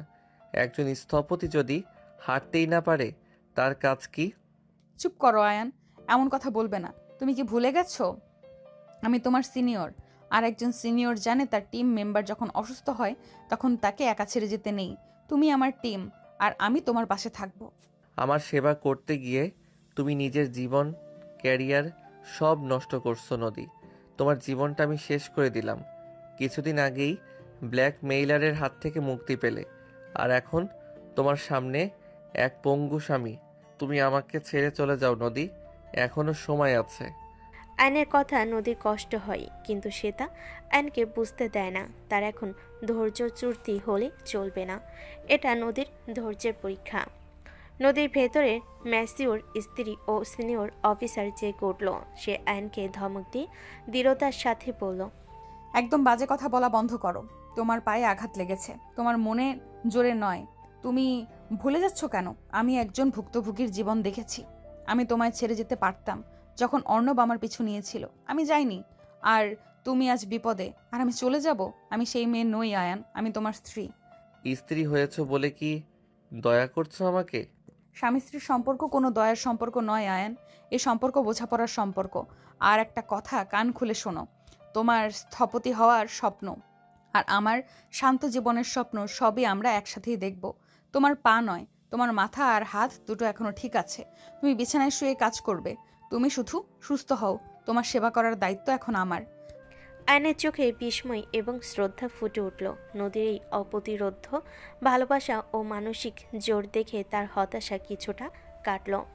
আয়ন কোমল স্বরে কৃতজ্ঞতার সাথে বলল, তুমি তুমি সত্যি অন্যরকম নদী। আমি তোমার যোগ্য নই। যোগ্যতার বিচার এখন নয়, এখন শুধু সুস্থ হওয়ার পালা। তুমি আমার জীবনের সবচেয়ে বড় সম্পদ আয়ান। এখন শুধু বিশ্রাম নাও, আমি সব সময় তোমার পাশে থাকবো। আয়নের দুর্ঘটনার পর 1 মাস পেরিয়ে গেছে। এখনও আয়নের সারাদিন বিছানায় পড়ে থেকে কাটে। নদীর জীবন এখন পুরোপুরি পরিবর্তিত। একদিকে অফিসের কাজ, অন্যদিকে আয়নের সেবা। যদিও নদী ওয়ার্ক ফ্রম হোম করার ব্যবস্থা করে নিয়েছে, তবু মাঝে মাঝে তাকে অফিসেও ঢু মারতে হয়। রাতের পর রাত জাগা, আয়নের যত্ন, ওষুধ, খাবার আর ক্রমাগত মানসিক চাপ সব কিছু নদী একা সামলাচ্ছে। রাত 11টা। নদী সত্য তার অফিসিয়াল কাজ শেষ করে একটি রিপোর্টে ইমেল করলো। অ্যান্ড শুয়ে আছে, ঘুমন্ত নয়। তার ডান পা প্লাস্টার করা, আর মুখের দিকে তাকালে এখনও হতাশার ছাপ স্পষ্ট। নদী ধীরে ধীরে আয়নের পাশে এসে বসে চুলে হাত বুলিয়ে দিতে লাগলো। আয়ন বলল, তুমি কখন ঘুমাবে নদী? তুমি তো গত 1 মাস ধরে ঠিকমতো ঘুমাওনি। তোমার চোখ দুটো দেখলেই বোঝা যায় তুমি কতটা ক্লান্ত। আমি ঠিক আছি, তুমি চিন্তা করো না। আমি তোমার চেয়ে 4 বছরের সিনিয়র, মনে আছে তো? আমার স্ট্যামিনা তোমার চেয়ে বেশি। তাছাড়া আমি ঘুমালে কে তোমার যত্ন নেবে? নার্স, তারা তো শুধু ডিউটি করে। আর আমি তো তোমাকে ভালোবাসি। আমার যত্ন আর তাদের যত্ন যে আকাশ পাতাল তফাৎ আছে আয়ান। এটাই তো আমার সবচেয়ে বড় কষ্ট নদী। তোমার এই ভালোবাসা যত্ন দেখে আমার নিজেকে অপরাধী মনে হচ্ছে। তোমার অফিস, কাজ, তার উপর আমার সেবা করা, সব কিছু, তোমার জীবন সব নষ্ট হয়ে যাচ্ছে। তোমার এই কষ্টটা আমার প্রাপ্য নয়। তুমি এসেছো আমার পাশে থাকার জন্য, আর আমি কিনা তোমাকে এভাবে কষ্ট দিচ্ছি। নদী আয়নার হাতে হাত রেখে কোমল স্বরে বলল, শোনো আয়ান, আমি তোমাকে একটা কথা বলি। যেদিন আমি তোমাকে বিয়ে করতে রাজি হয়েছিলাম, সেদিন আমার কাছে 2টি বিষয় স্পষ্ট ছিল। 1, আমার অভিজ্ঞতা তোমার চেয়ে বেশি, তাই এই সম্পর্কে আমি অনেক সমস্যার সমাধান দিতে পারবো। 2, যদি কখনো আমি জীবনে বড় কোনো বাধা আসে, আমি পিছু হটবো না। এখন তুমি আমার জীবনের সবচেয়ে বড় চ্যালেঞ্জ। আমি চ্যালেঞ্জ নিতে ভালোবাসি, মনে নেই? তুমি শুধু আমার কথায় ভরসা রাখো। তুমি যখন আবার তোমার পায়ে দাঁড়াবে, তখন আমরা আবার আমাদের স্বপ্ন পূরণ করব। আমার স্থপতির স্বপ্ন? আমি কি আবার ডিজাইন টেবিলের সামনে বসতে পারবো? আমার পা কি আবারও আমাকে সেই স্বাধীনতা দেবে? আমি দেখতে পাচ্ছি আমার সমস্ত স্বপ্ন ধোয়া হয়ে যাচ্ছে। তুমি কেন আমার উপর এত ভরসা রাখছো? কারণ আমি তোমার স্বপ্নগুলো আমার স্বপ্নের চেয়েও বেশি যত্ন করে দেখেছি আয়ান। আমি জানি তুমি কত বড় স্থপতি হতে চাও। মনে আছে বাসরাতে তুমি বলেছিলে তুমি মানুষের জন্য ভালোবাসার বাসস্থান তৈরি করতে চাও? সেই স্বপ্নটা কি তোমার পায়ের সামান্য আঘাতের জন্য আটকে থাকবে? কখনোই না। তাহলে আমি কি করব? আত্মবিশ্বাস রাখবে নিজের প্রতি। তুমি এখন তোমার কাজটা বিছানায় শুয়েই করতে পারো। তোমার ডান হাতটা তো ঠিক আছে, তাই না? আমি কাল অফিস থেকে তোমার ল্যাপটপ, ডিজাইনার গ্রাফিক্স টেবিলটা আর তোমার পছন্দের সব বই নিয়ে আসবো। তুমি এখান থেকেই কাজ করবে। তোমার ডিজাইন, তোমার পরিকল্পনা সব কিছু চলতে থাকবে। তোমার পা সেরে উঠবে, কিন্তু তোমার কাজ থামবে না। নদীর কথাই আয়নের চোখ এবার জলে ভিজে গেল। নদী এই বাস্তববাদী কিন্তু গভীর আবেগপূর্ণ সমাধান তার ভেতরের হতাশা দূর করে দিল। আয়নের মনে হতে থাকলো সে তাকে পারতেই হবে, অন্তত নদীর মান রাখতে। নিজের স্বপ্ন পূরণের জন্য হলেও তাকে লড়তে হবে। আয়ন ভেজা গলায় বলল, তুমি তুমি আমার জন্য এত কিছু করছো। তোমার অফিস, তোমার নিজের চিন্তা, সব কিছু ভুলে তুমি শুধু আমার কথা ভাবছো। আমার মনে হচ্ছে আমি তোমায় যতটা ভালোবাসি, তুমি তার চেয়েও 1000 গুণ বেশি আমায় ভালোবাসো। ভালোবাসার তুলনা হয় না আয়ান। আমি শুধু তোমার পাশে আছি, যেমন তুমি আমার ব্ল্যাকমেইলের দুঃস্বপ্ন শেষ করে আমার পাশে দাঁড়িয়েছিলে। এটা কোনো দেনা পাওনা নয়, এটা জীবন। আমাদের জীবনের এই কঠিন সময়ে আমাদের সম্পর্কটা আরও গভীর হচ্ছে।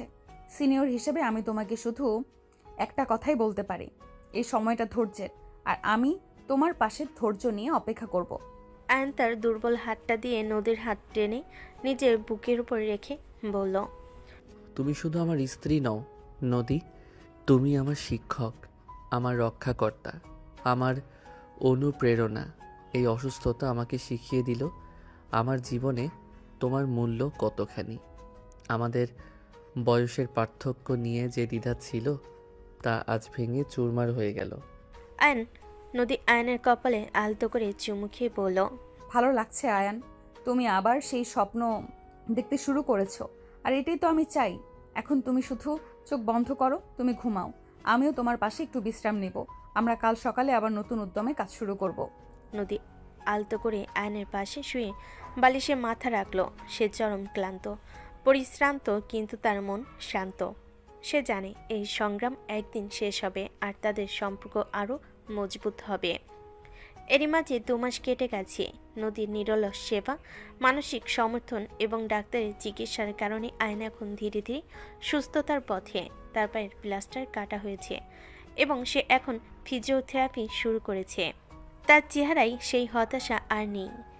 এখন সেখানে সুস্থ হওয়ার সংকল্প এবং নদীর প্রতি কৃতজ্ঞতা।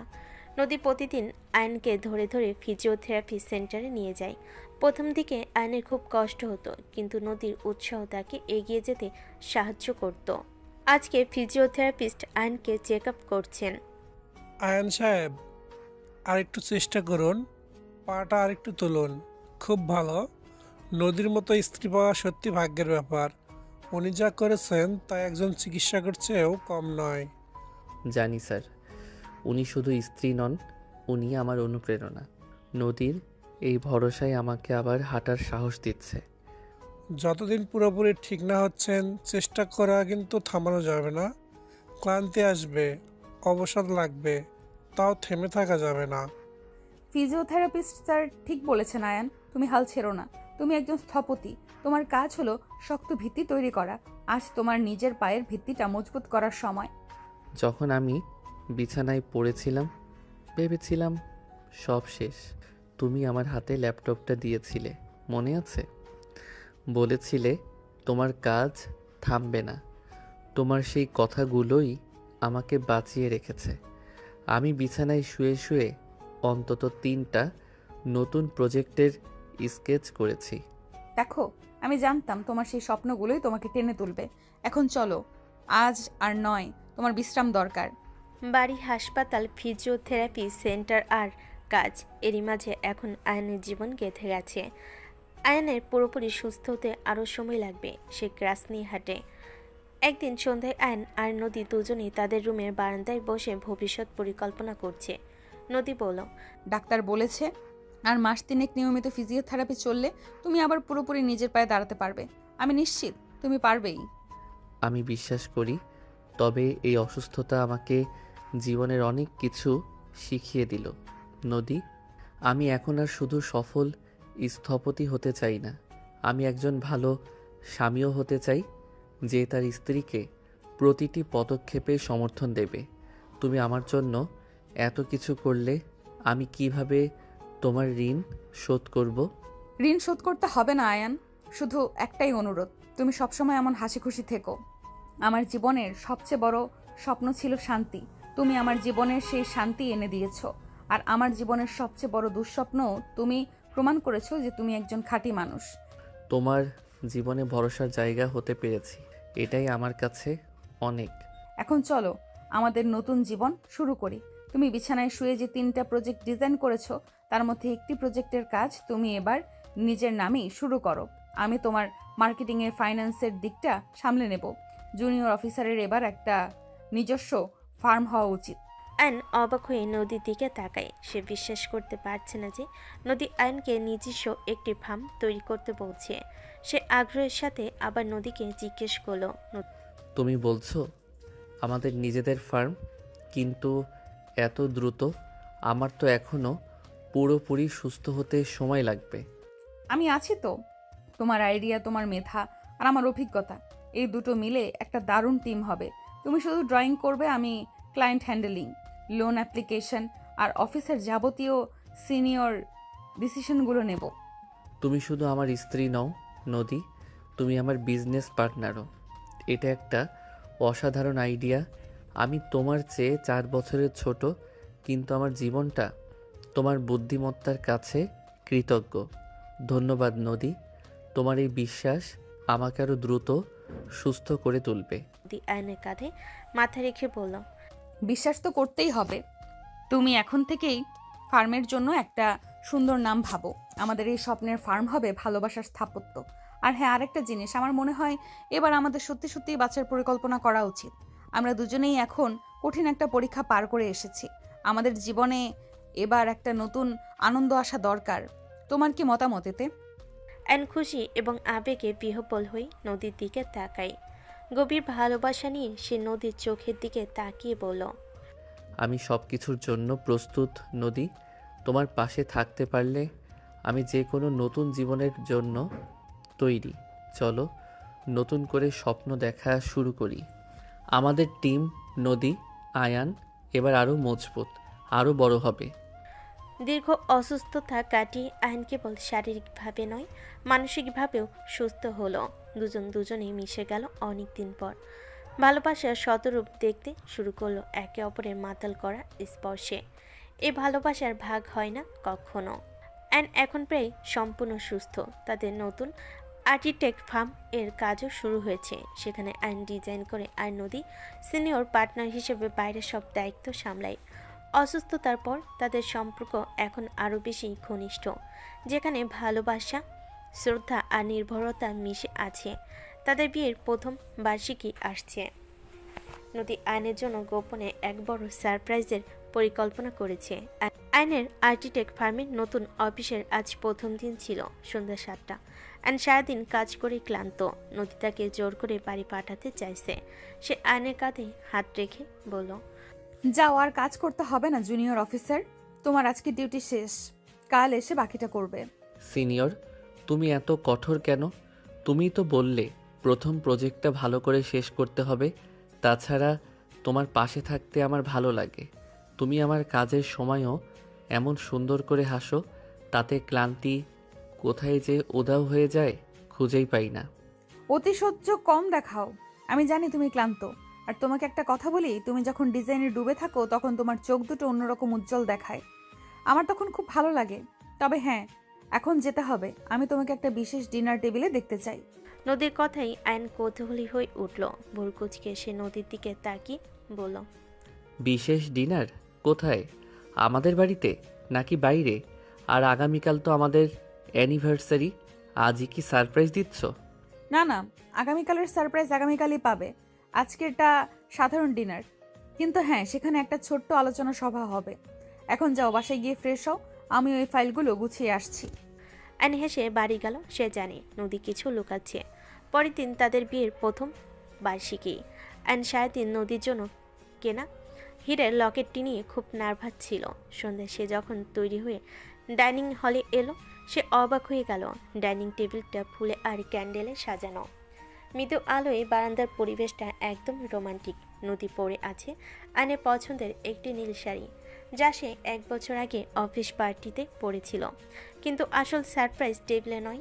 আইন মুগ্ধ চোখে চারপাশটা দেখে নদীকে বলল, নদী, তুমি অসাধারণ সাজিয়েছ, কিন্তু আমি কি শুধু তোমার সৌন্দর্য দেখব নাকি এই সব আয়োজনের প্রশংসা করব?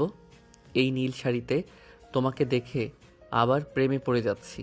থ্যাংক ইউ আয়ান, কিন্তু সারপ্রাইজটা টেবিলে নয়। মনে আছে আমি তোমার একটা স্বপ্ন জিজ্ঞেস করেছিলাম? নদী তখন বারান্দার এক কোণে নিয়ে গেল।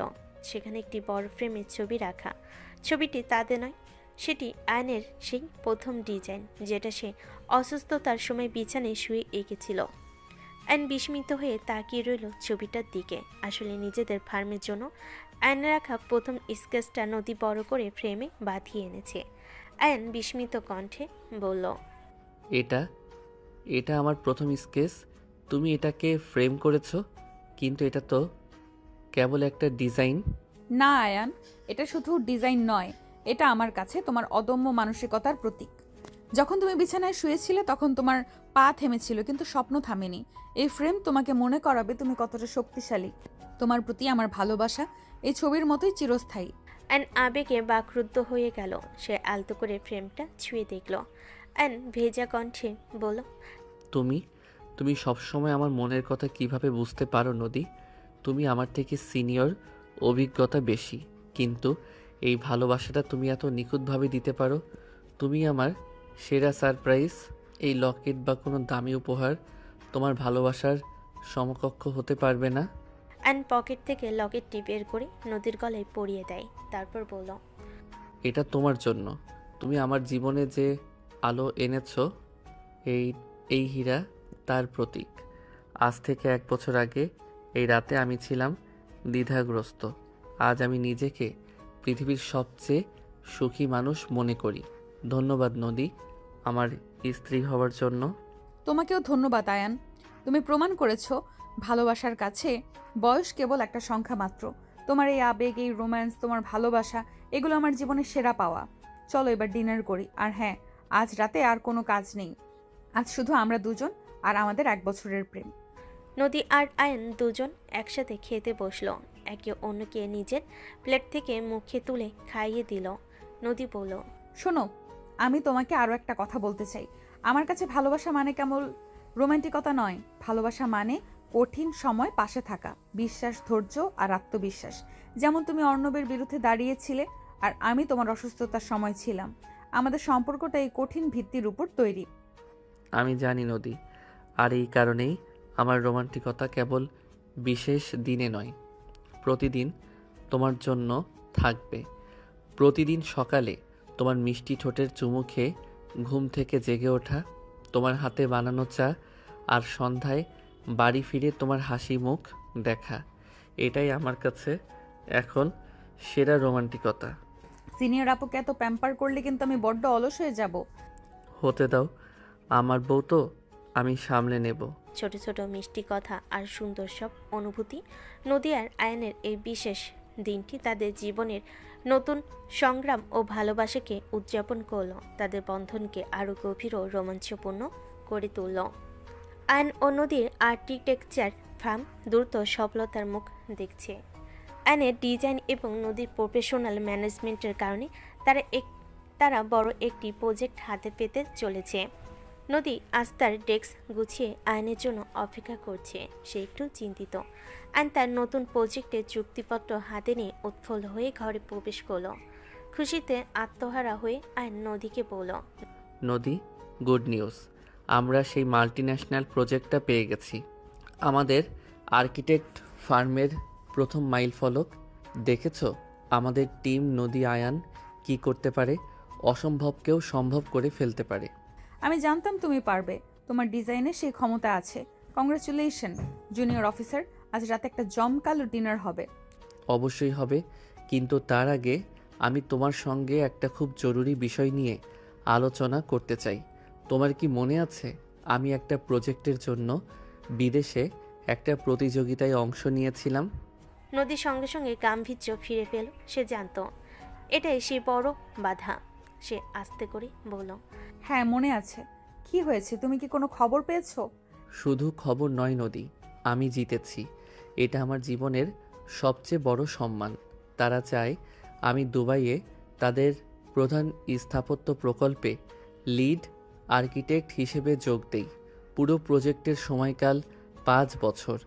আয়নের কথা শুনে নদী কয়েক মুহূর্তের জন্য থেমে গেল। আয়নের চোখে স্বপ্ন, কিন্তু নদীর মুখে কোনো হাসি নেই। আয়ন নদীর দিকে তাকিয়ে বুঝতে পারল এটা নদীর জন্য মোটো সহজ খবর নয়। আয়ন নদীকে বলল, তুমি কি খুশি হওনি নদী? এটা আমার বহুদিনের স্বপ্ন।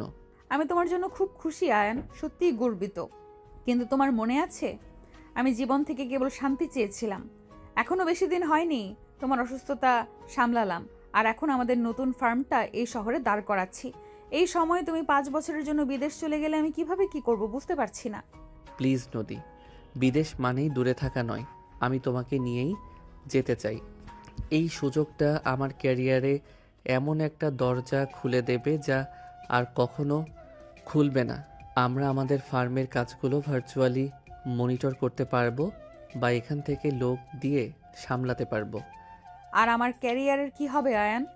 আমি এখানে আমার অফিসের এত ভালো পজিশন ছেড়ে দেব? আমাদের এই ফার্মটার কি হবে?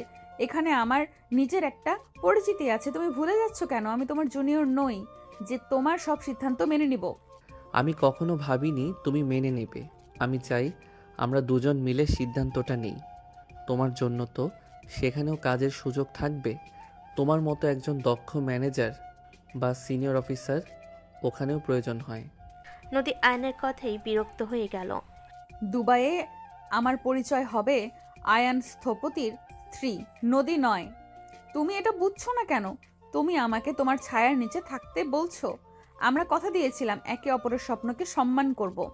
আমার কাছে এই মুহূর্তে আমার নিজের পরিচয় আর এই শহরে আমাদের স্থির জীবনটাই আসল। সে বলল। নদীর কথাগুলো শুনে আইন দীর্ঘ সময় নীরবতায় কাটিয়ে দিল। সে আসলে ভাবছে এই মুহূর্তে পরিস্থিতি কিভাবে সামাল দেওয়া উচিত। আইন বুঝতে পারল সে আবেগে দিয়ে কথা বলছিল, কিন্তু নদীর চিন্তাটা যৌক্তিক। আর নিজেকে বুঝালো, তারপর নদীকে বলল, ঠিক আছে, আমি দুঃখিত। ওই ইভেন্টটা জিতে আমি এতটা উত্তেজিত হয়ে পড়েছিলাম যে তোমার দিকটা ভাবতে পারিনি। তুমি বলো আমরা কি করব? এই প্রজেক্টটা আমার জন্য কতটা জরুরি তা তুমি জানো। আমার মনে হয় আমরা যদি একটা বছরের জন্যেও সেখানে যাই তবে আমাদের ফিউচারের ভিত্তি আরও মজবুত হবে। আমি যাব না সেটা বলছি না, কিন্তু তুমি বুঝতে পারছো না আমার জন্য এই পরিবর্তনটা কতটা কঠিন। আমার ক্যারিয়ার নষ্ট হবে, আমাদের এই টিমটা ভেঙে যাবে। যদি তোমার যেতেই হয় তবে তোমার আমার একটা শর্ত মেনে নিতে হবে। বলো কি শর্ত? তোমার সব শর্ত আমি মেনে নিতে রাজি। প্রথমত, আমাদের ফার্মের এই প্রজেক্টটা আমি এখান থেকেই দেখব। আমি আমার সিনিয়র পজিশন ছাড়বো না। দ্বিতীয়ত, আমরা দুবাইয়ে আমাদের টিম নদী আয়ানকে নতুন করে শুরু করব। সেখানে তোমার কাজকে সম্মান দিয়ে আমিও নিজের জন্য একটা অবস্থান তৈরি করব। আমাকে ছায়ার নিচে রাখা চলবে না। নদী যে তার কাজে এবং সিদ্ধান্তে গ্রহণে কতটা পরিপক্ক তা আবারও প্রমাণ হলো।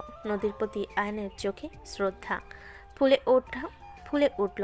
সে জানত নদীর এই দৃঢ়তা তার সিনিয়র পরিচয়ের আসল শক্তি। সে নদীকে জড়িয়ে ধরে বলল, তুমি আমার জীবনের শ্রেষ্ঠ উপহার নদী।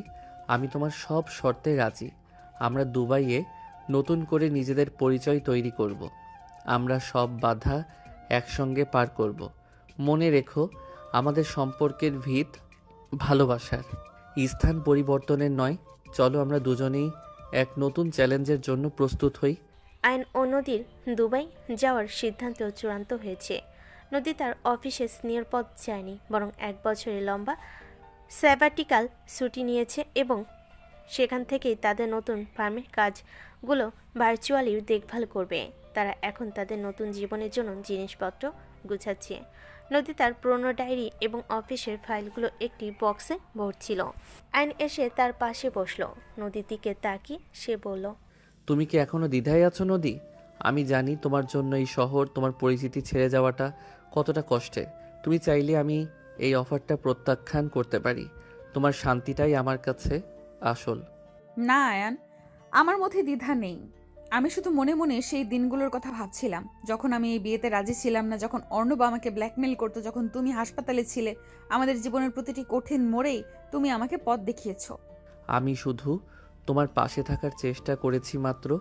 তোমার কি মনে আছে বাসরাতে তুমি আমাকে জিজ্ঞাসা করেছিলে আমি কি তোমার বন্ধু হতে পারবো?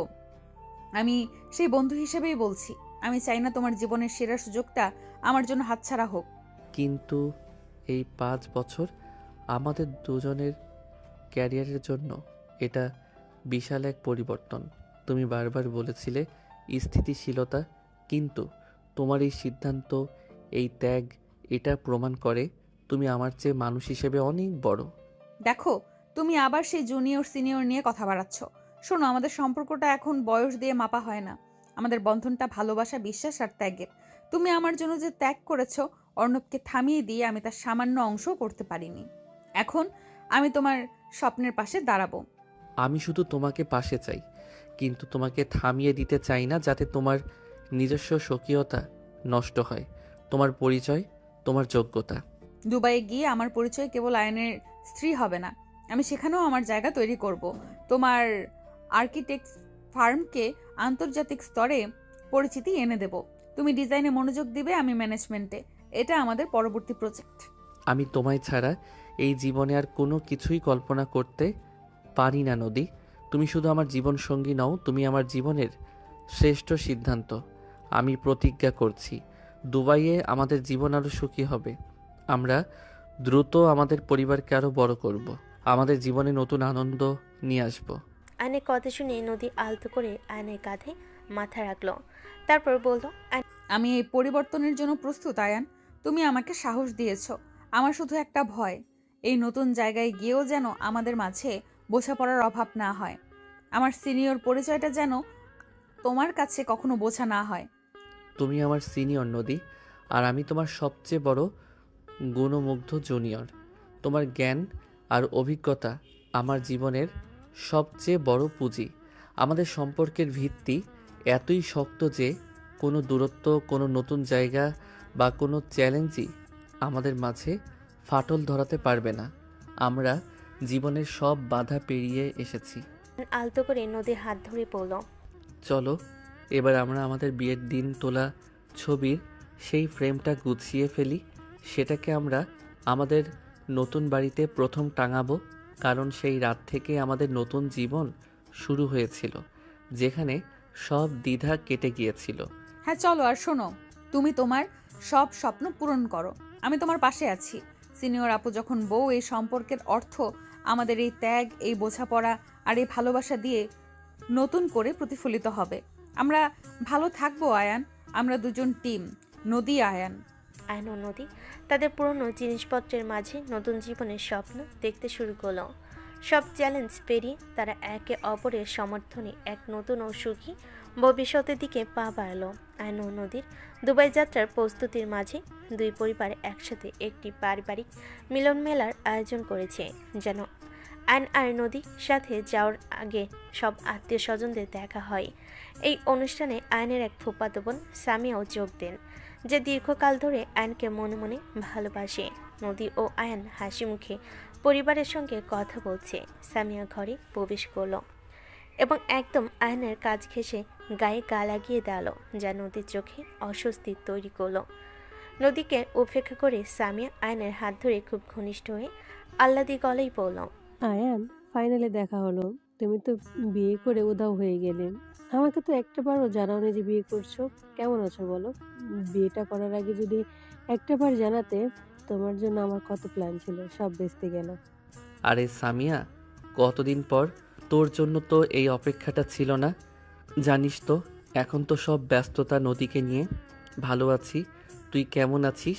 সামিয়া এক ঝলক নদীর দিকে তাকালো। হাসিটা তার চোখে পৌঁছালো না। নদীর দিকে সামান্য মনোযোগ দিয়ে সে বলল, ওহ হাই নদী আপু, তোমরা আমাদের ছেড়ে দুবাই চলে যাচ্ছ? শুনে খুব খারাপ লাগছে। আয়নের এই শহর থেকে নিয়ে যাচ্ছ, ওকে খুব মিস করব। তোমাকেও করব, তবে খুব কম। যাকগে, তুমি তো সিনিয়র, জীবনের কঠিন সিদ্ধান্তগুলো তোমরাই ভালো বোঝো। শুধু আয়ান আমাকে বুঝলো না। দেশের বাইরে ছিলাম আর এই সুযোগে টপ করে সিনিয়র তোমাকে বিয়ে করে ফেললো। নদী কানে স্নেহ শব্দটি কাটার মতো বাজল। সে বুঝতে পারল সামিয়ার উদ্দেশ্য ভালো নয়, তাই সে সামিয়াকে শান্ত এবং আত্মবিশ্বাসী স্বরে বলল, ধন্যবাদ সামিয়া। জীবনের কঠিন সিদ্ধান্তগুলো দুজন মিলেই নেই।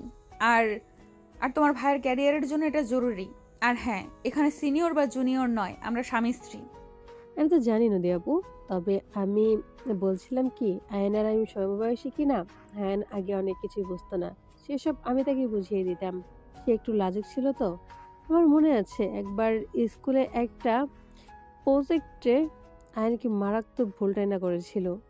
আমি ওকে পুরো রাত ধরে বুঝিয়ে শিখিয়ে প্রজেক্ট কমপ্লিট করেছিলাম।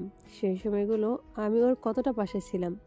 সামিয়া ইচ্ছে করেই এমনভাবে কথাগুলো বলল যাতে নদীর প্রতি তার ঈর্ষা প্রকাশ পায়।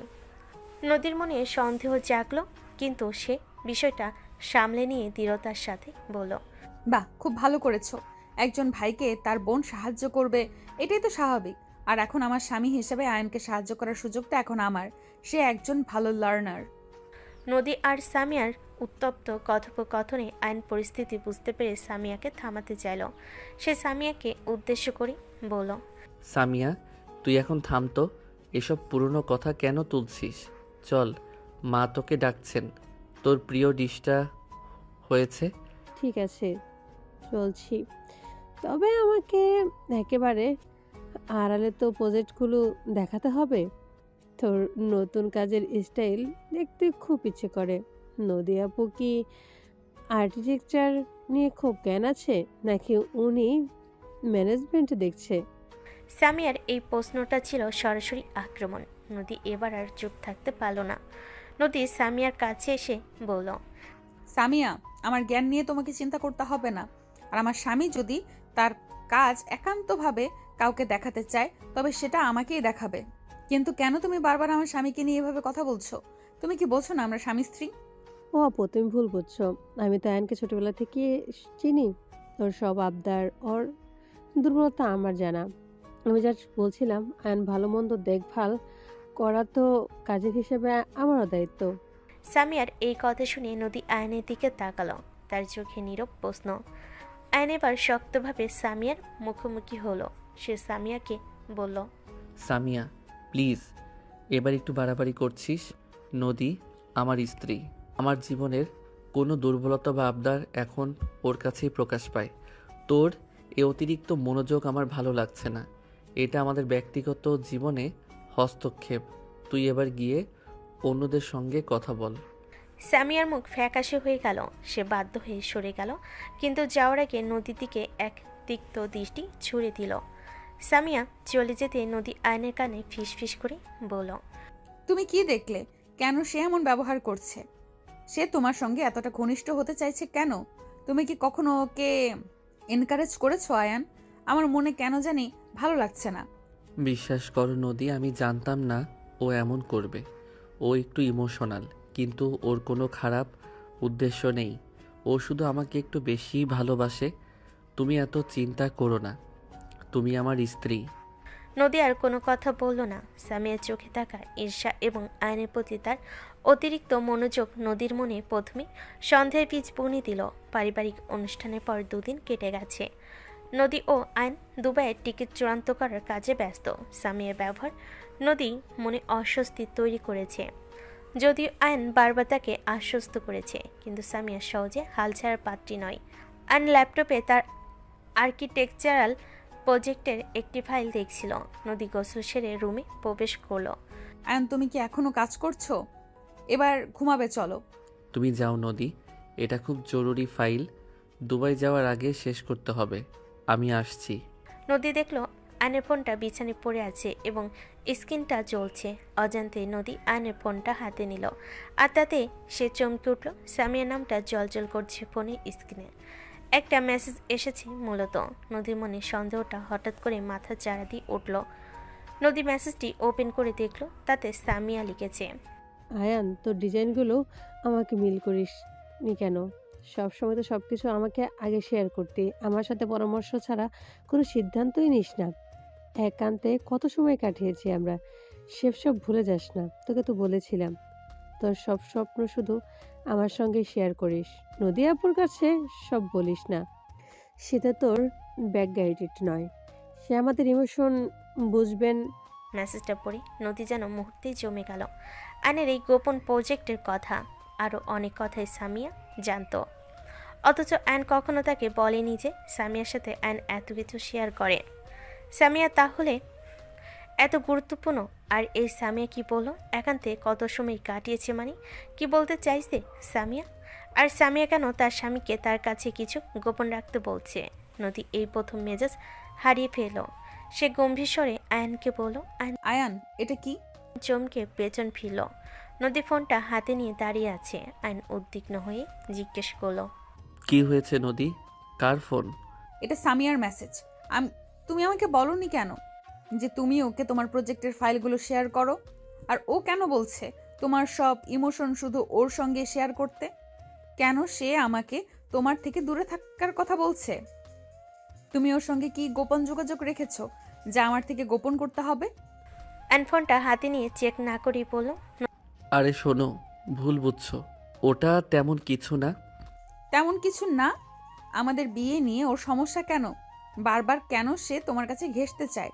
আমাদের বিয়ের আগে তোমাদের সম্পর্ক কত দূর অবধি ছিল আয়ান? আর এখন আমাদের দুবাই যাওয়ার আগে তুমি ওকে তোমার কিসের ডিজাইন দেখাচ্ছ? আর ও আমাকে আজকে এমন অপমান করছে, তাও ওকে আমি কিছুই বলিনি। কেন আয়ান, আমি কি যথেষ্ট নই? নদী শান্ত হও প্লিজ। আমি তোমাকে সব বলছি। যেদিন পারিবারিক অনুষ্ঠান ছিল সেদিন সন্ধ্যায় সামিয়া আমার কাছে আমাদের ফার্মের জন্য নতুন কি কি ডিজাইন করেছি সেগুলো দেখতে চেয়েছিল। বলেছিল সেও আমার স্কেচগুলো দেখে আইডিয়া নেবে। আমি ওকে বলেছিলাম তুমি অফিসে এসে দেখো। সামিয়া বলেছিল ওকে ড্রাইভ ফাইল করে দিতে। ও খুব পিড়াপিড়ি করছিল, তাই আমি কাল ওকে বলেছিলাম যে কিছু টেকনিক্যাল ড্রাফট পাঠাবো যাতে ও শান্ত হয়। আমাদের শৈশবের খুব ঘনিষ্ঠ সম্পর্ক, একসাথে বড় হয়েছি, একই সাবজেক্টে পড়েছি, তাই ও একটু বেশি অধিকার বোধ দেখায়। অধিকার বোধ? না আয়ান, এটা অধিকার বোধ নয়, এটা ঈর্ষা। সে তোমাকে ভালোবাসে, এটা কি তুমি কখনো বোঝোনি? আর তুমি ওকে সেই সুযোগটাই দিচ্ছ যেন ও আমাদের মধ্যে ঢুকতে পারে। তুমি কেন ওকে তোমার থেকে দূরে থাকতে বলছো না? তুমি ভুলে যাচ্ছ আমি তোমার স্ত্রী। তুমি নিজেই বলেছিলে সব সিদ্ধান্ত দুজন মিলে নেব। তুমি কেন ওকে আমার ম্যানেজমেন্ট বা আমার অনুভূতি নিয়ে বাজে কথা বলার সুযোগ দিচ্ছ? আর ও কেন বলছে যে তোমরা দুজন ঘনিষ্ঠ সময় কাটিয়েছো? এগুলো কি ধরনের, কি চলছে তোমাদের মধ্যে? ঘনিষ্ঠ সম্পর্ক? কি বলছো এসব? আমি ওকে শুধুই বন্ধু আর বোনের চোখে দেখি। এখানে ঘনিষ্ঠতা আসবে কোথা থেকে? তুমি সামিয়ার পাঠানো মেসেজটা পড়ো, তাহলেই বুঝবে। ওদের কথা শুনে আয়ন তার ফোনে কিছুক্ষণ আগে সামিয়া পাঠানো মেসেজটা পড়ল। আয়ন আশ্চর্য হয়ে গেল। মেসেজটা পড়ে সে সামিয়া এমন কিছু লিখতে পারে, আর তার প্রচণ্ড রাগ উঠে গেল। কিন্তু এখন রাগ দেখানোর সময় নয়, আগে নদীকে সামলাতে হবে। আয়ন বলল, নদী, আই অ্যাম সরি। আমি বুঝতে পারছি না তোমাকে কি বলবো, তবে আমি এটা বুঝতে পারছি যে তুমি কি ভাবছো। কিন্তু বিশ্বাস করো নদী, আমি ওকে কখনো সামিয়াকে আমার কোনো দুর্বলতার সুযোগ নিতে দেইনি। বন্ধু বা বোন হিসেবে ওর জন্য যতটুকু প্রয়োজন মনে হয়েছে করেছি। আমার সব ভালোবাসা, সব স্বপ্ন শুধু তোমাকে ঘিরেই। তোমার কথাগুলো আমার কাছে সবসময়ই সবার উপরে। যদি তাই হতো তবে ও এই সাহস পেত না। যখন তুমি হসপিটালে ছিলে তখন আমি একা সব সামলেছি।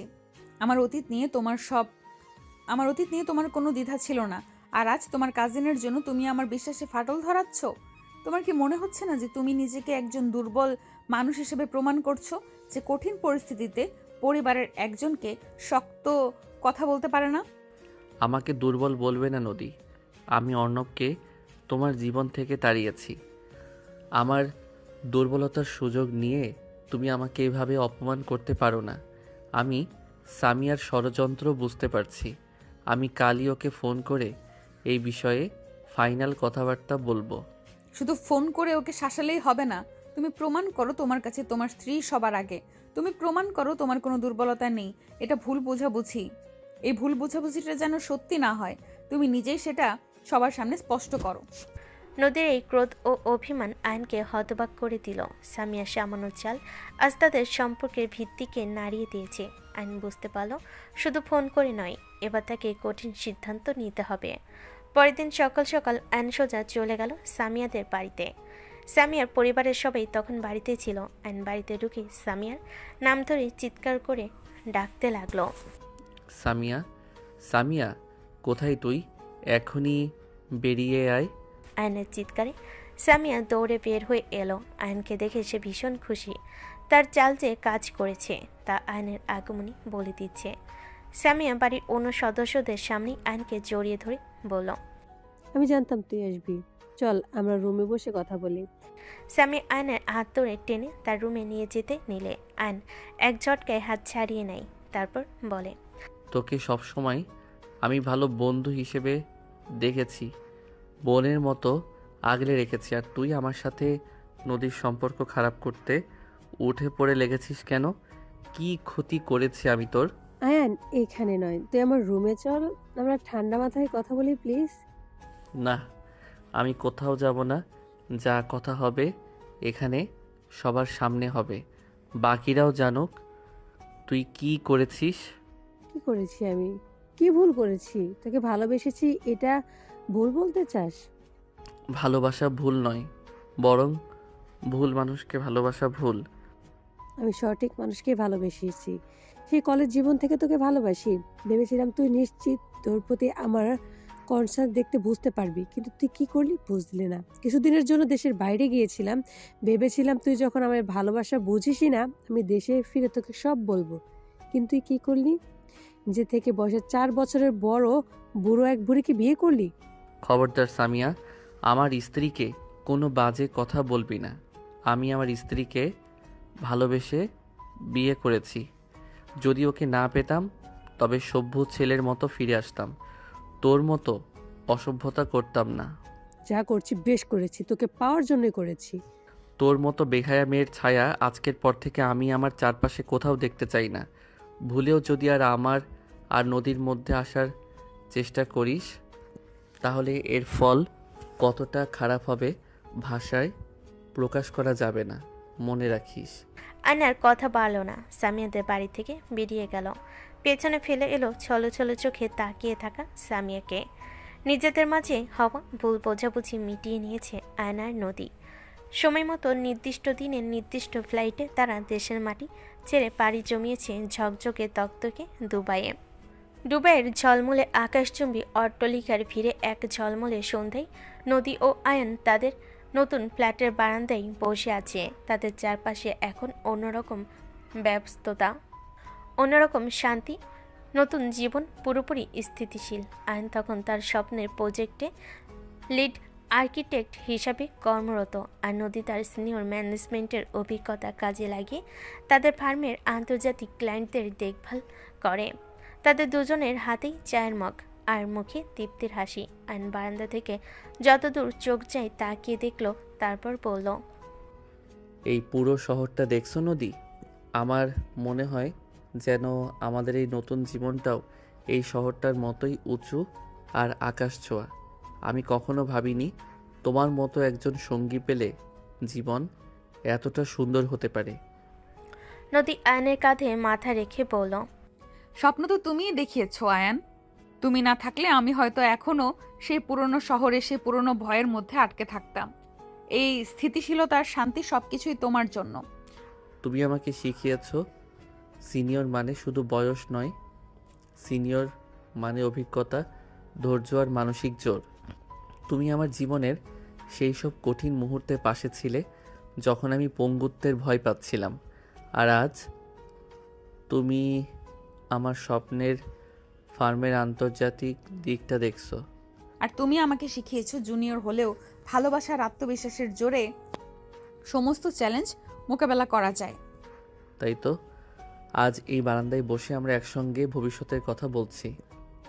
আমাদের সম্পর্কটা একটা বাড়ি নদী, যার ভিত্তি তৈরি হয়েছে বিশ্বাস আর সহানুভূতির ইট দিয়ে। আমরা দুজন এই বাড়ির স্থপতি। নদী হঠাৎ আয়নের হাত ধরে তার চোখে এক অন্যরকম আনন্দ। নদী একটা ভালো সংবাদ দিতে চায় আয়নকে, কিন্তু কিভাবে বলবে বুঝতে পারছে না। তার লজ্জাও লাগছে, কিন্তু আয়নকে না বলে থাকতেও পারছে না। সবশেষে মনে সাহস সঞ্চয় করে সে আয়নকে বলল, শোনো, আমি তোমাকে আরও একটা কথা বলতে চাই। আমি এখানে এসে ডাক্তারের সঙ্গে কথা বলেছি, আর আমাদের সব রিপোর্ট ভালো এসেছে। আমার মনে হয় আমার জীবনে এবার আরও বড় একজন সদস্যকে স্বাগতম জানানোর সময় ঘনিয়ে এসেছে। আয়নের চোখ মুহূর্তের মধ্যেই উত্তেজনা এবং আনন্দে খেলে গেল। আয়নও উঠে দাঁড়িয়ে আবেগে নদীকে জড়িয়ে ধরে বলল, তুমি সত্যি বলছো নদী? আমরা বাবা মা হচ্ছি? ওহ নদী, এটা আমার জীবনের সেরা উপহার, সেরা খবর। হ্যাঁ আয়ান, আমাদের টিম নদী আয়ান এবার 3 জনের হতে চলেছে। আমাদের সন্তান যখন বড় হবে তাকে আমরা শোনাবো কিভাবে তার সিনিয়র মা আর জুনিয়র বাবা সব বাধা পেরিয়ে এক সুখী সংসার গড়ে তুলেছে। আয়ন আলতো করে নদীর কপালে চুমু খেলো, তার ঠোঁটে সেই দিনের দৃঢ়তা আর চোখে আজকের প্রেম। আয়ন বলল, আমি প্রস্তুত নদী, তোমার পাশে বসতে পারলে আমি যে কোনো নতুন জীবনের জন্য প্রস্তুত। আমাদের ভালোবাসা প্রমাণ করেছে সিনিয়র আপু যখন বউ হয় তখন সেই সম্পর্ক কেবল বয়সের ফ্রেমে নয়, অভিজ্ঞতার শক্তিতেই টিকে থাকে। আয়ন আর নদী দুজন একসঙ্গে দিগন্তের দিকে তাকিয়ে হাসলো। তাদের জীবনে আর কোনো ভয় নেই, শুধু আছে এক নতুন জীবনের আগমনের আনন্দ আর ভালোবাসার অঙ্গীকার।